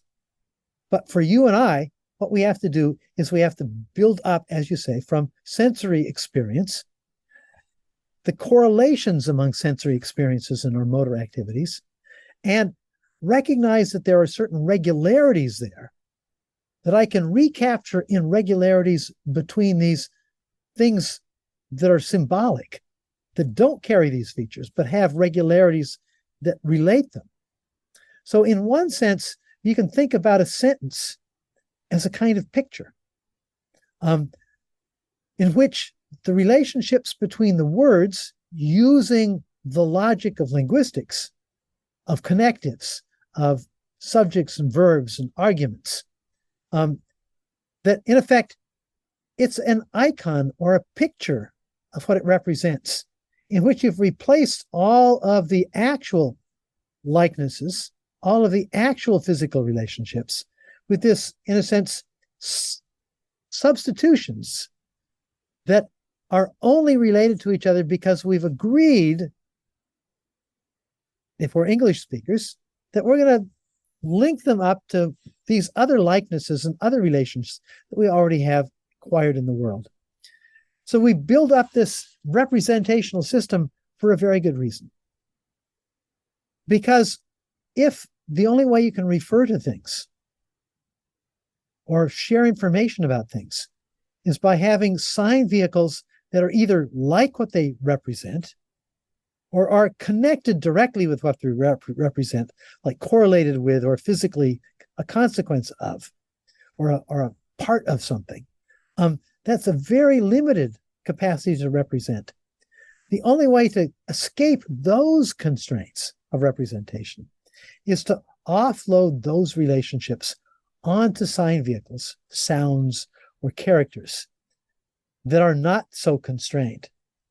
But the only way to offload it is to build it up from those. So it requires that we have lots of common experience. Lots of common experience. Excuse me. Lots of common experience of using the words in certain contexts. The sounds are now correlated, but eventually, when we really represent the words symbolically, they no longer have to be physically correlated at the same time. But when I'm learning language, I'm learning it by being correlated. I use the same sound. So think about the problem of identifying. There's a classic story by a philosopher named Willard Van Orman Quine, who talks about coming to a native society in which someone points to a rabbit running by and says, "Gavagai." The question is, does Gavagai refer to rabbit, to brown furry object, to moving object, to animate object, to mammal, to what? How does the native figure this out? Now, what Quine was trying to say is that just pointing, what he called ostension, doesn't resolve it. That's a correlation. That's an index. It points to something. But if every time a horse goes by and you say Gavagai, and every time a person goes by and you say Gavagai, you've got a comparison of icons. An icon is like a picture, something that shares a common form. Well, it turns out that saying Gavagai again and again and again basically shares a common form. But in pointing to a horse and a person and a rabbit and a dog and a cat, but not a car, you're now forced to say, okay, if Gavagai is all similar, what's similar about all those things? When we learn a language, what we're doing is we're resolving that relationship, taking the iconic relationships, the similarity relationships, mapping them to each other, seeing how they relate to each other, and then linking them together with these indexes, these pointing correlation relationships, and then finding out that we can now find an abstract relationship where I can now say that Gavagai, even though it is not directly correlated necessarily, doesn't show up at the same time, and it may be pointing to something different like a rat, I now have done enough of a job of figuring out what its reference would be so that now I can abstract it and use it abstractly. But as soon as I can use it abstractly, my representational capacities become huge because they're no longer limited by iconic or indexical relations. So the question is, how does it get produced in brains? The answer is it has to be produced the same way. We have to build it up from experience, from iconic sensory experiences, linking the sensory experiences of the word, the objects, and the uses and the contexts, remembering how they fit together. But once we build it up, we can sort of, so to speak, pull the ladder up after ourselves. We no longer need to have words always correlated with what they represent. And we can now guess by inference a new object that might be better called gavagai. In this respect, we've in a sense made things more ambiguous because they're no longer neatly grounded in things in the world, but we've also gained all kinds of freedom to refer to things. Once we've done this, we can do something that no other species can do, which is get inside of each other's heads. I can be providing ideas that will influence what you think, or will piss you off, or make you struggle to make sense of it. We can fall in love with each other because we, in a sense, occupy each other's thoughts. We share each other's thoughts. Two chimpanzees brought together for the first time can't share their histories. Can't say, this is what happened to me last week. Can't say, this is what I want and like. I can eventually, maybe these two chimpanzees can discover it by continually being correlated with each other, observing the similarities of activity of each other, but they can never get inside of each other's heads. We human beings live in this world all the time. We live in a world that no other species can live in, which means that we are basically the thoughts I'm sharing with you now are thoughts that also were built up from thoughts that other people had. Aristotle has influenced how I think. Wittgenstein has influenced how I think. Other neuroscientists have influenced how I think. And my experiences have done this. But some of that can be shared. I've shared it from them. I'm sharing it with you. And we will continue to have these kinds of interactions. The very nature of human existence is this kind of shared cognition, which means to some extent, cognition is not just in my own head. My thoughts are actually something that's distributed, are actually something that's part of a larger whole. I'm a kind of endosymbiont in this symbolic culture. So humans have this pretty unique capacity to live in this world of abstraction built up from our sensory experience and in our ability to index things in the world by seeing things and pointing to things and interacting with things. And as you said, once we unlock the ability to do the abstraction part of this, it unlocks a lot for us because now we can refer to our history. We can talk about things in hypothetical terms. I can know something that you're talking about, even though the thing we're talking about is not directly in our field of vision, and so on and so forth. Is there also another side to this that's problematic? Is this maybe also the source of a lot of our mental health issues and other things? And why, if you talk to anyone who's into meditation or things like that, it's all about letting the thinking and the abstraction part wind down and really kind of getting to the direct sensory experience, or what you might call the vegetative sort of awareness part of things. I think that's right. I think one way we can talk about this is that I like to think about this, what sometimes in philosophy has been called intersubjectivity. That is, my emotions, I can share my emotions with you, my excitement about certain ideas, and possibly get you excited about it or get you angry about it. We hold each other responsible for doing simulations of what each other's experiences are. So our morality is in part because we're holding each other responsible for producing positive and negative experiences in each other. We couldn't do that. And one of the reasons we don't hold other animals morally responsible for what they do, is we realize they can't do that. They can't generate a simulation of how my activities are affecting your emotions, whether it's a positive or negative influence. That's a really powerful feature. And it's, of course, restructured all of human society. And we now have rules about morality and so on, built upon this capacity of sort of being in each other's heads. On the other hand, because of this, we also know how to harm each other. We know how to make somebody unhappy or scared or worried, to threaten, to take advantage of this capacity. We often think about evil activity as using this great gift we have against itself. The people who are most evil are not just somebody who's stupidly doing something that harms somebody else. It's somebody who, by calculation, is taking advantage of somebody, a torturer, somebody who's kidnapped somebody and is extracting money out of threat to harm of somebody that you are linked with mentally and emotionally. It's the source of both what's noble about humans and what's most horrible about humans that we don't find in other species. I think of this as sort of what happens in the Garden of Eden. Adam and Eve are discovering each other. So they for example, they cover their genitals. Why? Because now they know that the other person can see them. They have a simulation of what it's like to be seen. I think we have an intuitive understanding of this kind of knowledge.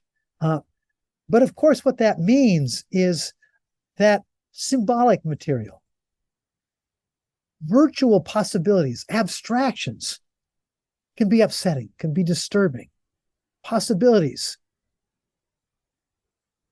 And I think because of this, we also have other aspects that are unique to us. I think we have unique kinds of emotions that are the result of how symbols tweak our emotions.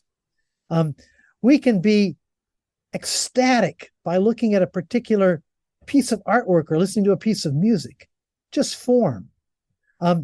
We can be humored by twists of logic. The experience of humor, that's an emotion. It's an emotion that's produced by this sort of twist of logic. And yet it's a remarkably powerful experience. One of the things that symbols have done is that they have made it possible to juxtapose various complex emotions that most normal species have separate. They occur separately. My favorite one of these is nostalgia. Nostalgia is an emotion about the present, about the absence of the past, about something that was present in the past, that was positive, that's not here in the present, that's not so positive. But I'm juxtaposing these two emotional experiences that influence each other, that are in tension with each other, that I'm experiencing at the same time. I'm experiencing the past, I'm experiencing the present, I'm experiencing the dissonance, the fact that one is not here, one is present. It's an experience of an absence.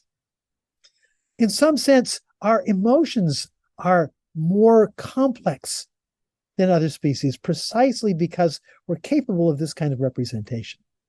But that almost certainly means that our emotional systems are also capable of doing things, getting into emotional states that probably are unhealthy as well. I also think that just the evolution of brains to make this kind of cognition possible has also probably destabilized some of these emotional systems, so they're much more sensitive. I think that there's some basic physiological stories happening here.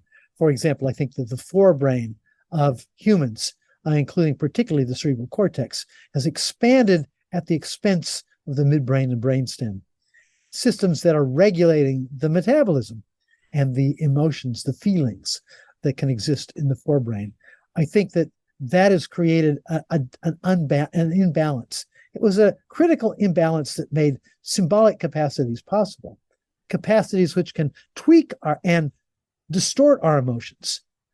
But the very process of evolution generating a brain that can do that, I think, has also made those emotional systems much less stable, much more likely to be perturbed to the point that they become inescapably distorted. So, going back to the concept of sentience and linking this to evolution, and eventually I want to ask you about things like cultural evolution and processes that are involving many minds simultaneously rather than just one brain at a time. You wrote in the book that sentience is not just a product of biological evolution, but in many respects, a microevolutionary process in action. The experience of being sentient is what it feels like to be evolution. What exactly did you mean by that? So that, in a sense, what we think about evolution, and I want to say that I want to enlarge this not just to evolution, but you might say the evo-devo perspective. What I've been talking about is cognition is a little bit also like embryogenesis. A thought, even a perception, I think has to differentiate. And in this respect, being sentient is experiencing that differentiation process. Growth is not unpainful. Growth does not happen without effort. That's part of the process. And one of the things that's going on in the course of embryogenesis is that you have to generate something. In evolution, we've actually, I think, ignored a good half of the evolutionary story. It's beginning to come back into perspective with respect to the evo-devo side of things. But the question is, how does novelty get generated in evolution? We've up to this point, from the neo-Darwinian perspective, say, well, it's just sort of, genetic damage. You get mutations, and some things get selected and some things get eliminated. It turns out it's not that simple. Life is always about generating novelty, about generating more of itself, about generating excess. Evo-devo is about generating form. A philosopher named Stan Self came up with this, I think, a really cute phrase to describe this. He says, natural selection, how does he say it? Let me think of this. That natural selection eliminates, I'm not going to get it right. Let me think before I say it again.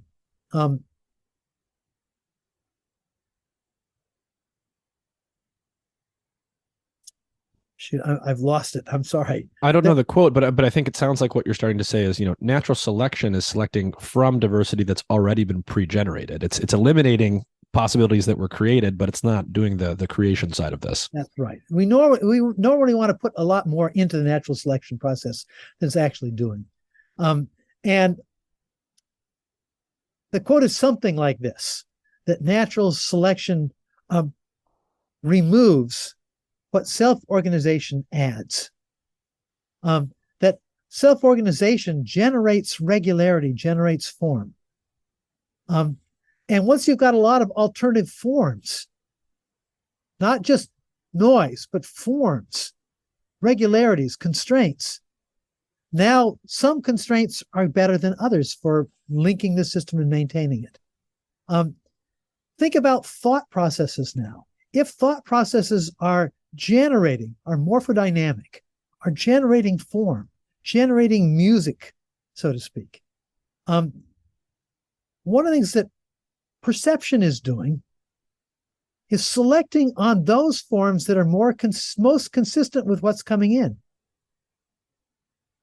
Eliminating those self-organizing processes, those melodies that are not consistent with what's coming in, and therefore selecting.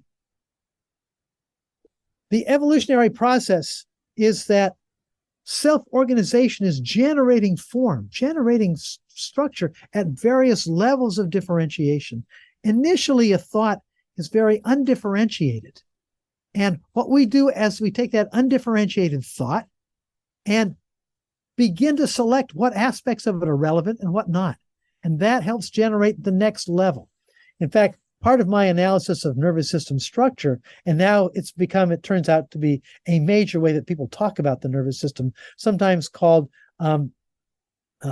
predictive coding, or generating something that predicts, and then natural selection, in this case, not natural selection, but sensory selection, says, okay, those predictions are wrong. These predictions are right. Let's push it forward. I think in order to differentiate something, you have to generate form and then select on the forms that are generated. This is happening also in development. We generate tissues and then we select from them. The brain is in particular a situation in which this occurs. We generate regular form that's fairly generic in early embryogenesis of the brain. And then we allow the signals being passed around in the brain to select some connections and eliminate other connections. That the development of brains goes through a kind of micro-evolutionary process. It's not just embryological, but it's also doing selection. It's generating more possible connections and then constraining those. Sometimes this has been likened to Darwinian processes. Gerald Edelman called this neural Darwinism. But I think this is a general process in which brains generate the complexity they have, in part the way evolution does, on the fly. Generating form, selecting on that form, generating new form from that, selecting on that form, and so on. And in this process, information is generated on the fly. We remember a few minutes ago, we were talking about how the genetic information to build mouse brains and the genetic information necessary to build human brains, it's basically of the same order of magnitude. In fact, almost the same genes. What that means is to have a brain with much more complexity like ours, is that information had to have been generated on the fly during development. And it's generated in this evolution-like process. But that evolutionary process involves self-organizing processes, generating complexity that are selected against. And in that process, that's always has to be generated as a teleodynamic process, in which we've got a stable self that gets perturbed, that has to restabilize itself with respect to new inputs, which has to restabilize itself with respect to new inputs. Now, I think that if we actually wanted to explain how a particular mental process takes place, I think the best place to look is how that part of the brain developed. What's the dynamics that developed the visual system? What's being selected? How's it working? Because neurons don't suddenly become adult and say, okay, now I'm not going to do what I did when I was developing. I'm going to now start doing real computing. I think that everything that we do currently is a variant of what's going on in developing these same structures. That cognition recapitulates the development of the brain in this respect. We shouldn't expect that the, quote, computation that's going on in an area is different in adults than it was in the process of building that structure. It's just that it's now been shifted, not from major connectional changes, but from strengthening and weakening synapses. It's the same process, it's not changed. So again, my suggestion for good neuroscience is, if you want to know how a part of the brain works, first understanding how it developed. What was the dynamics of its development? Interesting. You're, for the Evo Devo nerds out there, there's that old idea from the 19th century that ontogeny recapitulates phylogeny. What you're basically saying is cognition recapitulates ontogeny, neural ontogeny, yes, or something. Exactly what I'm saying. I think you said it exactly right. Yeah, and there is some interesting literature. I don't think, go ahead. What I was going to say is, I think that the idea that Terrence Haeckel put together, this recapitulation idea in terms of evolution, turns out not to be the case. And I'm not suggesting by this that we redo developments in every thought. It's that the dynamics of the process is going to be similar. The dynamics of the process is a differentiation process. And in that respect, it's a recapitulation. It's not really doing development, but it's it's got a similar dynamic.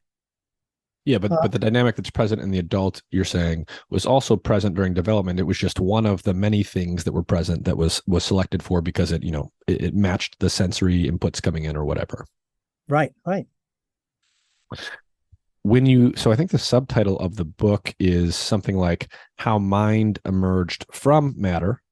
And there's a lot of science in the book, but also a lot of philosophy.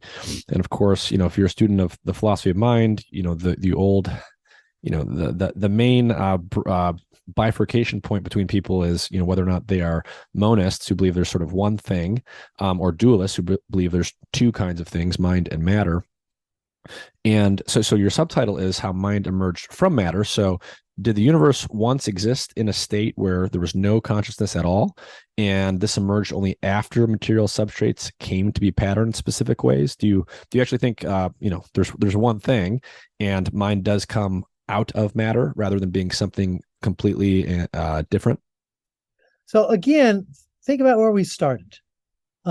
We started by recognizing the transition to life was not new kinds of matter, not new kinds of energy, but new kinds of absence, new kinds of constraint, new relationships in which constraints are related to other constraints.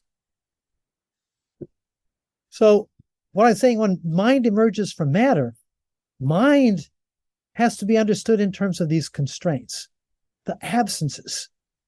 One of the things about the dualist perspective, that there's mind stuff and material stuff, is that they're both kinds of stuff. What this perspective is saying, no, there's one kind of stuff, and then there's the constraints on that stuff. There's that which is present and that which is absent.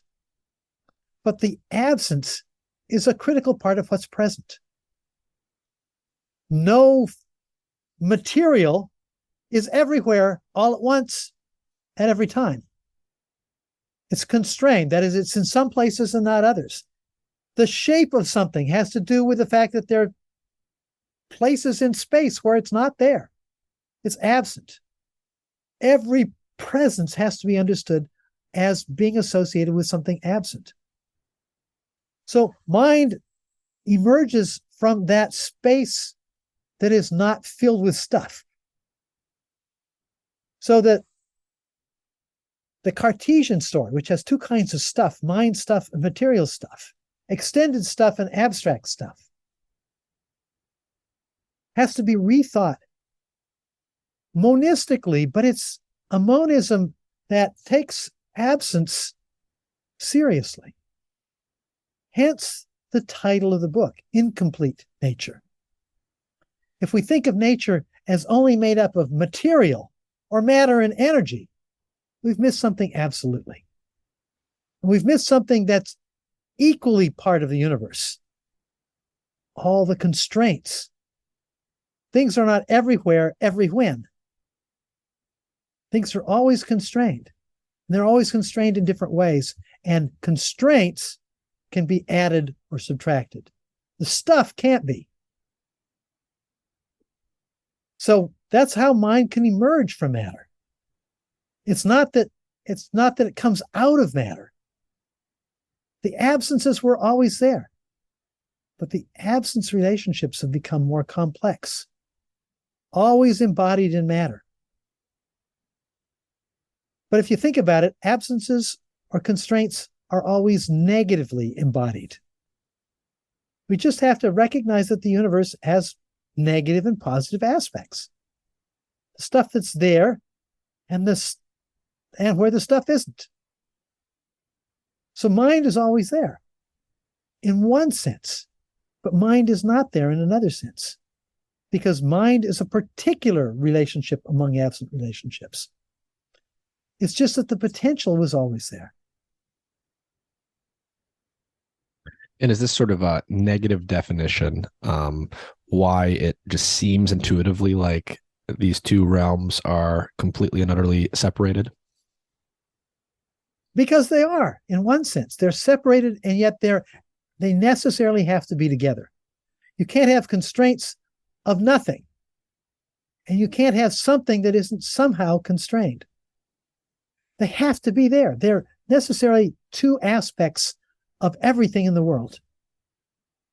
And yet what we tend to do, not a surprise, because we manipulate things with our hands and we make things, we tend to focus on the stuff that's there and ignore the stuff that's prevented, the stuff that doesn't happen. I think it's just a bias that we have, and it's a bias that's part of language as well, if you think about it. But it's not a world in which there's this abstract world of abstract stuff, and there's physical stuff. It's one world, but because absences can be iterated in relation to each other in more and more complex ways, it's that part of the world that can grow, can expand, can complexify. And as it complexifies, of course, the matter that embodies it complexifies. So evolution is possible. Now, there's a deep metaphysical feature here as well, is it tells us about, to some extent, the nature of time itself. Time is about the incompleteness of things. There's never a way that you can complete this. The configurations of matter, the configurations that exist now, are always incomplete. Time is the essential incompleteness of the world. But because of this, emergence is possible. So I actually think that there's a hidden double entendre in the title. And that's because it basically says the universe is Gödelian in terms of Gödel's incompleteness proof. That is, there's something about the circularity of causality that we've been talking about, the necessary relationships between constraints and that which is constrained, that, in a sense, has this kind of circular undermining character in which what is present now undermines itself so that it can't be this way in the next instant. The world is, in a sense, fundamentally incomplete. Therefore, it can't stop. It can't be just now. It can't be finished. Our nature, because we are part of this, is also fundamentally incomplete. We're constantly in the process of trying to complete ourselves as well as trying to repair ourselves, trying to enlarge and expand ourselves. So I think of the title, I meant the title to have these sort of hidden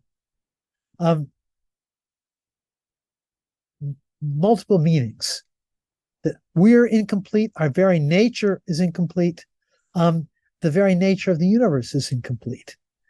It's the reason we couldn't develop a complete formalism, a complete abstraction in mathematics, because of this interesting self-undermining nature of causality. So when I say incomplete nature, I mean it. Nature is fundamentally incomplete. Our nature is fundamentally incomplete. And that's why evolution is possible. That's why consciousness is possible. Well, I definitely want to thank you for your time. I wanted to talk to you about this because I've read this book a couple of times. It's a challenging but very interesting book. And so I recommend it to anyone who's interested in this general realm of, what the mind is and where it comes from and what its relationship to its material substrates are.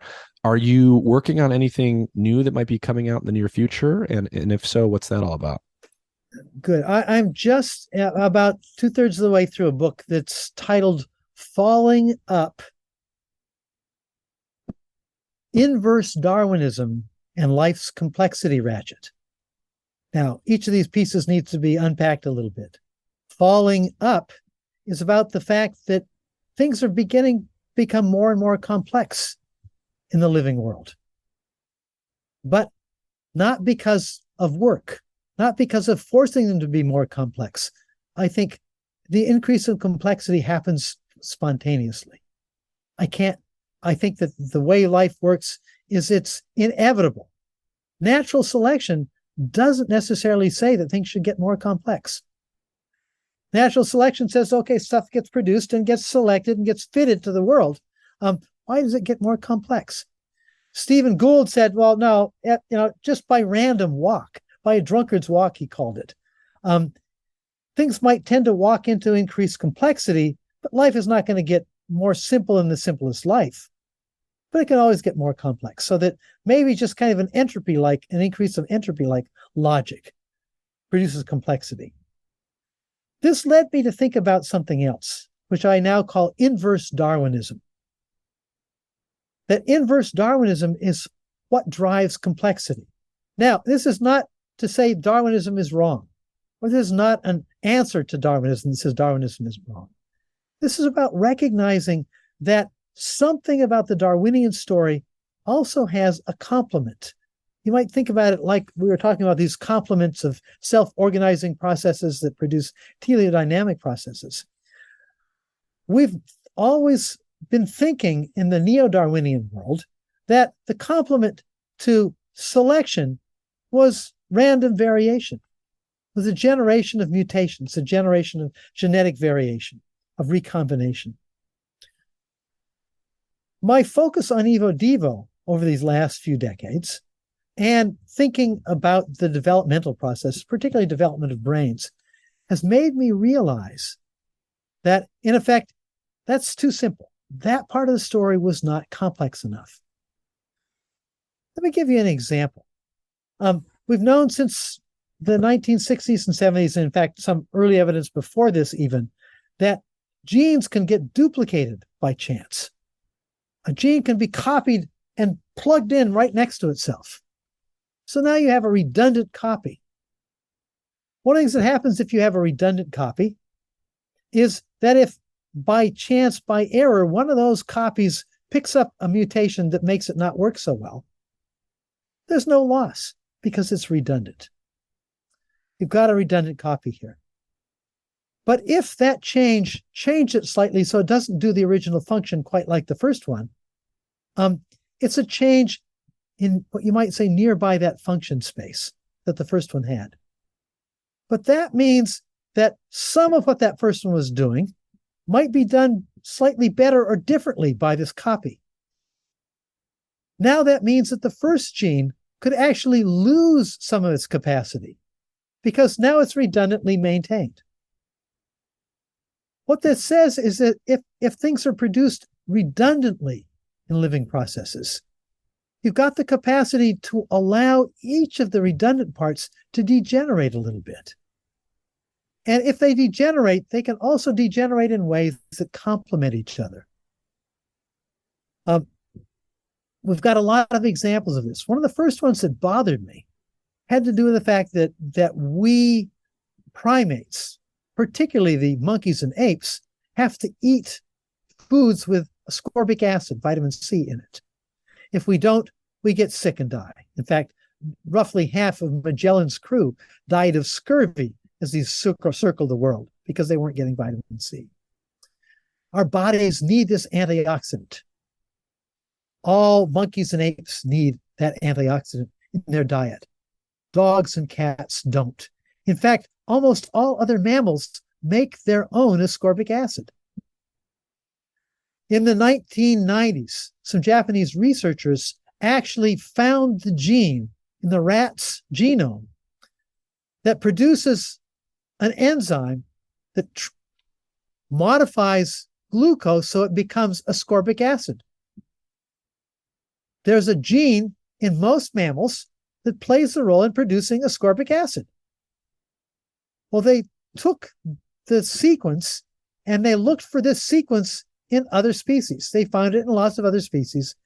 They also found it in us, but it's full of noise. It's what we call a pseudogene now. In fact, there's a frame shift mutation early in primate evolution so that no other monkeys and apes can produce a working gene to produce ascorbic acid. As a result, we monkeys and apes have to eat it to get it. Ascorbic acid is still essential. It turns out that this began to mutate and lose its functionality about the time we think that primates began to eat fruit in large amounts. They had redundancy.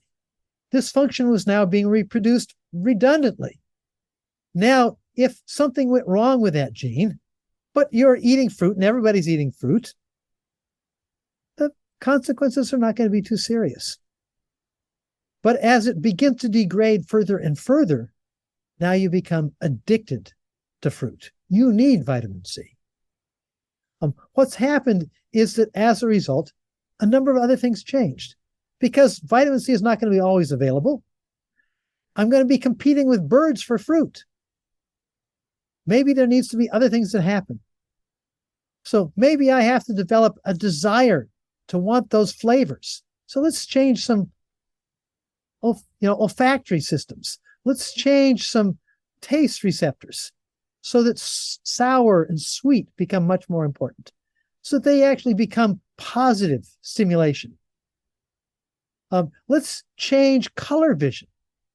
Most mammals are dichromats. They don't see all the diverse colors that we primates see. But somewhere just after this process, and roughly a few million years, maybe tens of million years after this process began, primates had a gene duplication, like I was just talking about, in which there was a duplication of one of the rhodopsin genes, one of the genes that does color reception in the retina. And what we call the middle wavelength gene that would have picked up sort of green-like stuff duplicated, and the duplicate began to change. It acquired mutations that lost some of its sensitivity. So it became less sensitive, but it also became more sensitive to the lower frequencies and less sensitive to the higher frequencies. And as a result, the original gene became more sensitive to the higher frequencies.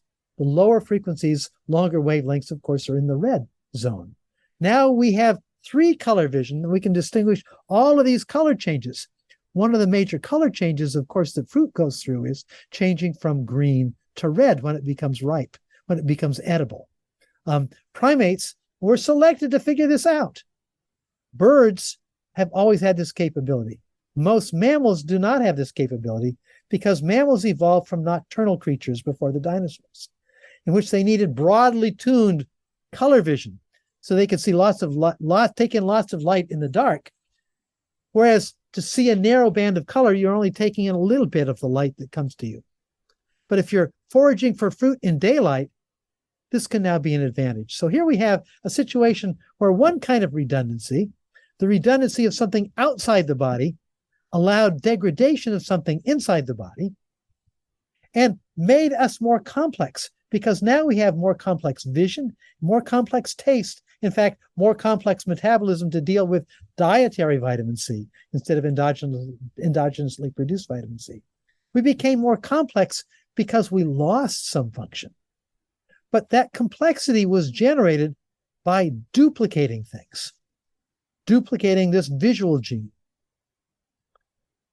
duplicating some of the taste receptors and allowing them to modify and degrade, falling up. The reason I've used this title is because degradation happens spontaneously. That's the second law of thermodynamics. That's the increase of entropy.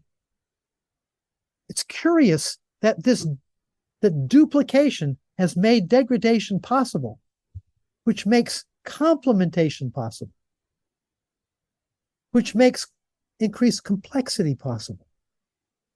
So that complexity, the increase in complexity, is driven by the second law of thermodynamics. It's driven by degradation of function.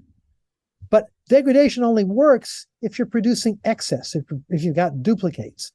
Well, everything about life is duplicating things, making excess, multiplying our body cells to grow, multiplying babies with slightly different variant features. Life is about multiplication and therefore about producing redundancy. So in one sense, I see why I call this inverse Darwinism. There are 3 major steps in the Darwinian story.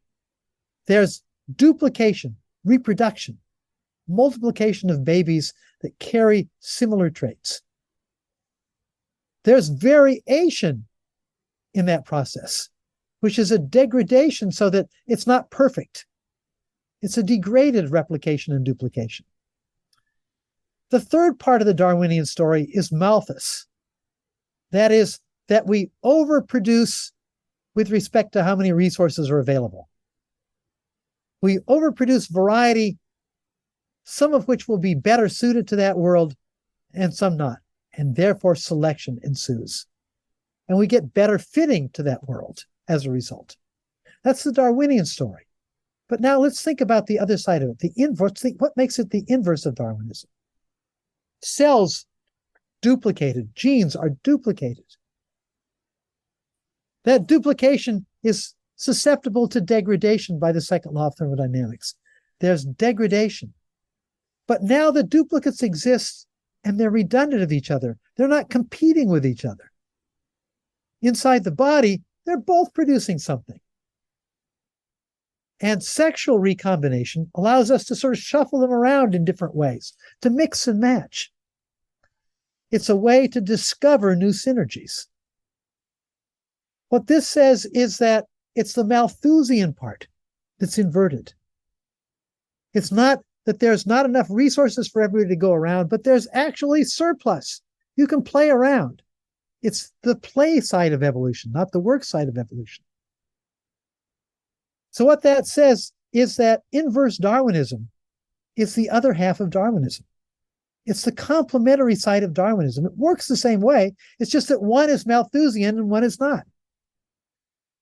They're inverse of each other, but it's the self-organizing processes. It's the recombination, the synergizing component that provides natural selection with the raw materials to select.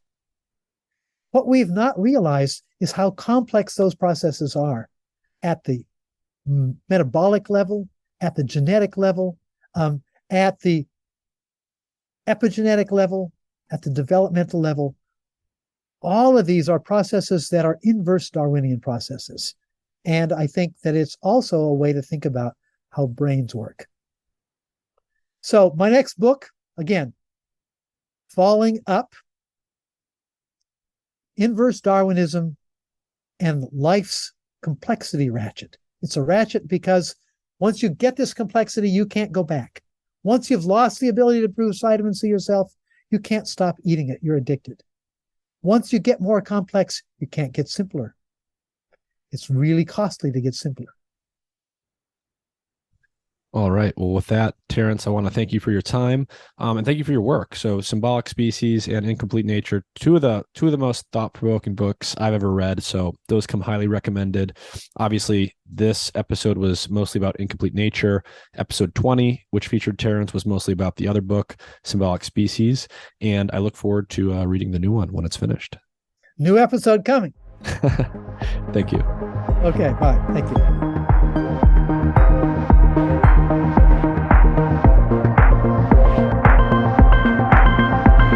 This episode is supported in part by the Amino Company. They specialize in making science-backed amino acid products that you can mix into any drink. Their products contain a mixture of essential amino acids, the building blocks of proteins in the body, as well as other nutrients including minerals like iron and electrolytes like potassium. Your body is constantly repairing damage, and your muscles and tissues need the right mix of amino acids and nutrients to do this effectively. One thing I like about Amino Co. is they actually conduct clinical trials to determine what their products really do. They have a variety of formulations engineered for different purposes, and my personal favorite is one called Heal, which has been shown to be 3 times more efficient at triggering muscle growth and repair than other protein sources. It helps maintain healthy inflammation levels and preserve muscle mass during periods of inactivity. I mix this product into the water bottle I bring to the gym and consume it before, during, and after my workouts, and I have felt a noticeable difference in my performance during those workouts and my recovery times from soreness and fatigue afterwards. Their products are keto-friendly, soy-free, vegetarian or vegan, gluten-free, and non-GMO, so they are compatible with almost any diet or lifestyle. You can support the podcast and try Heal or any of their other products by using the discount code MIND when you visit aminoco.com/mind. You will get 30% off your purchase. If you work out regularly or do intensive exercise, I recommend trying AminoCo's products. I get a lot of companies reaching out to me about advertising, and I only end up using and liking a small percentage of the products that I see. So check out aminoco.com/mind and use the code MIND to try these products today for 30% off.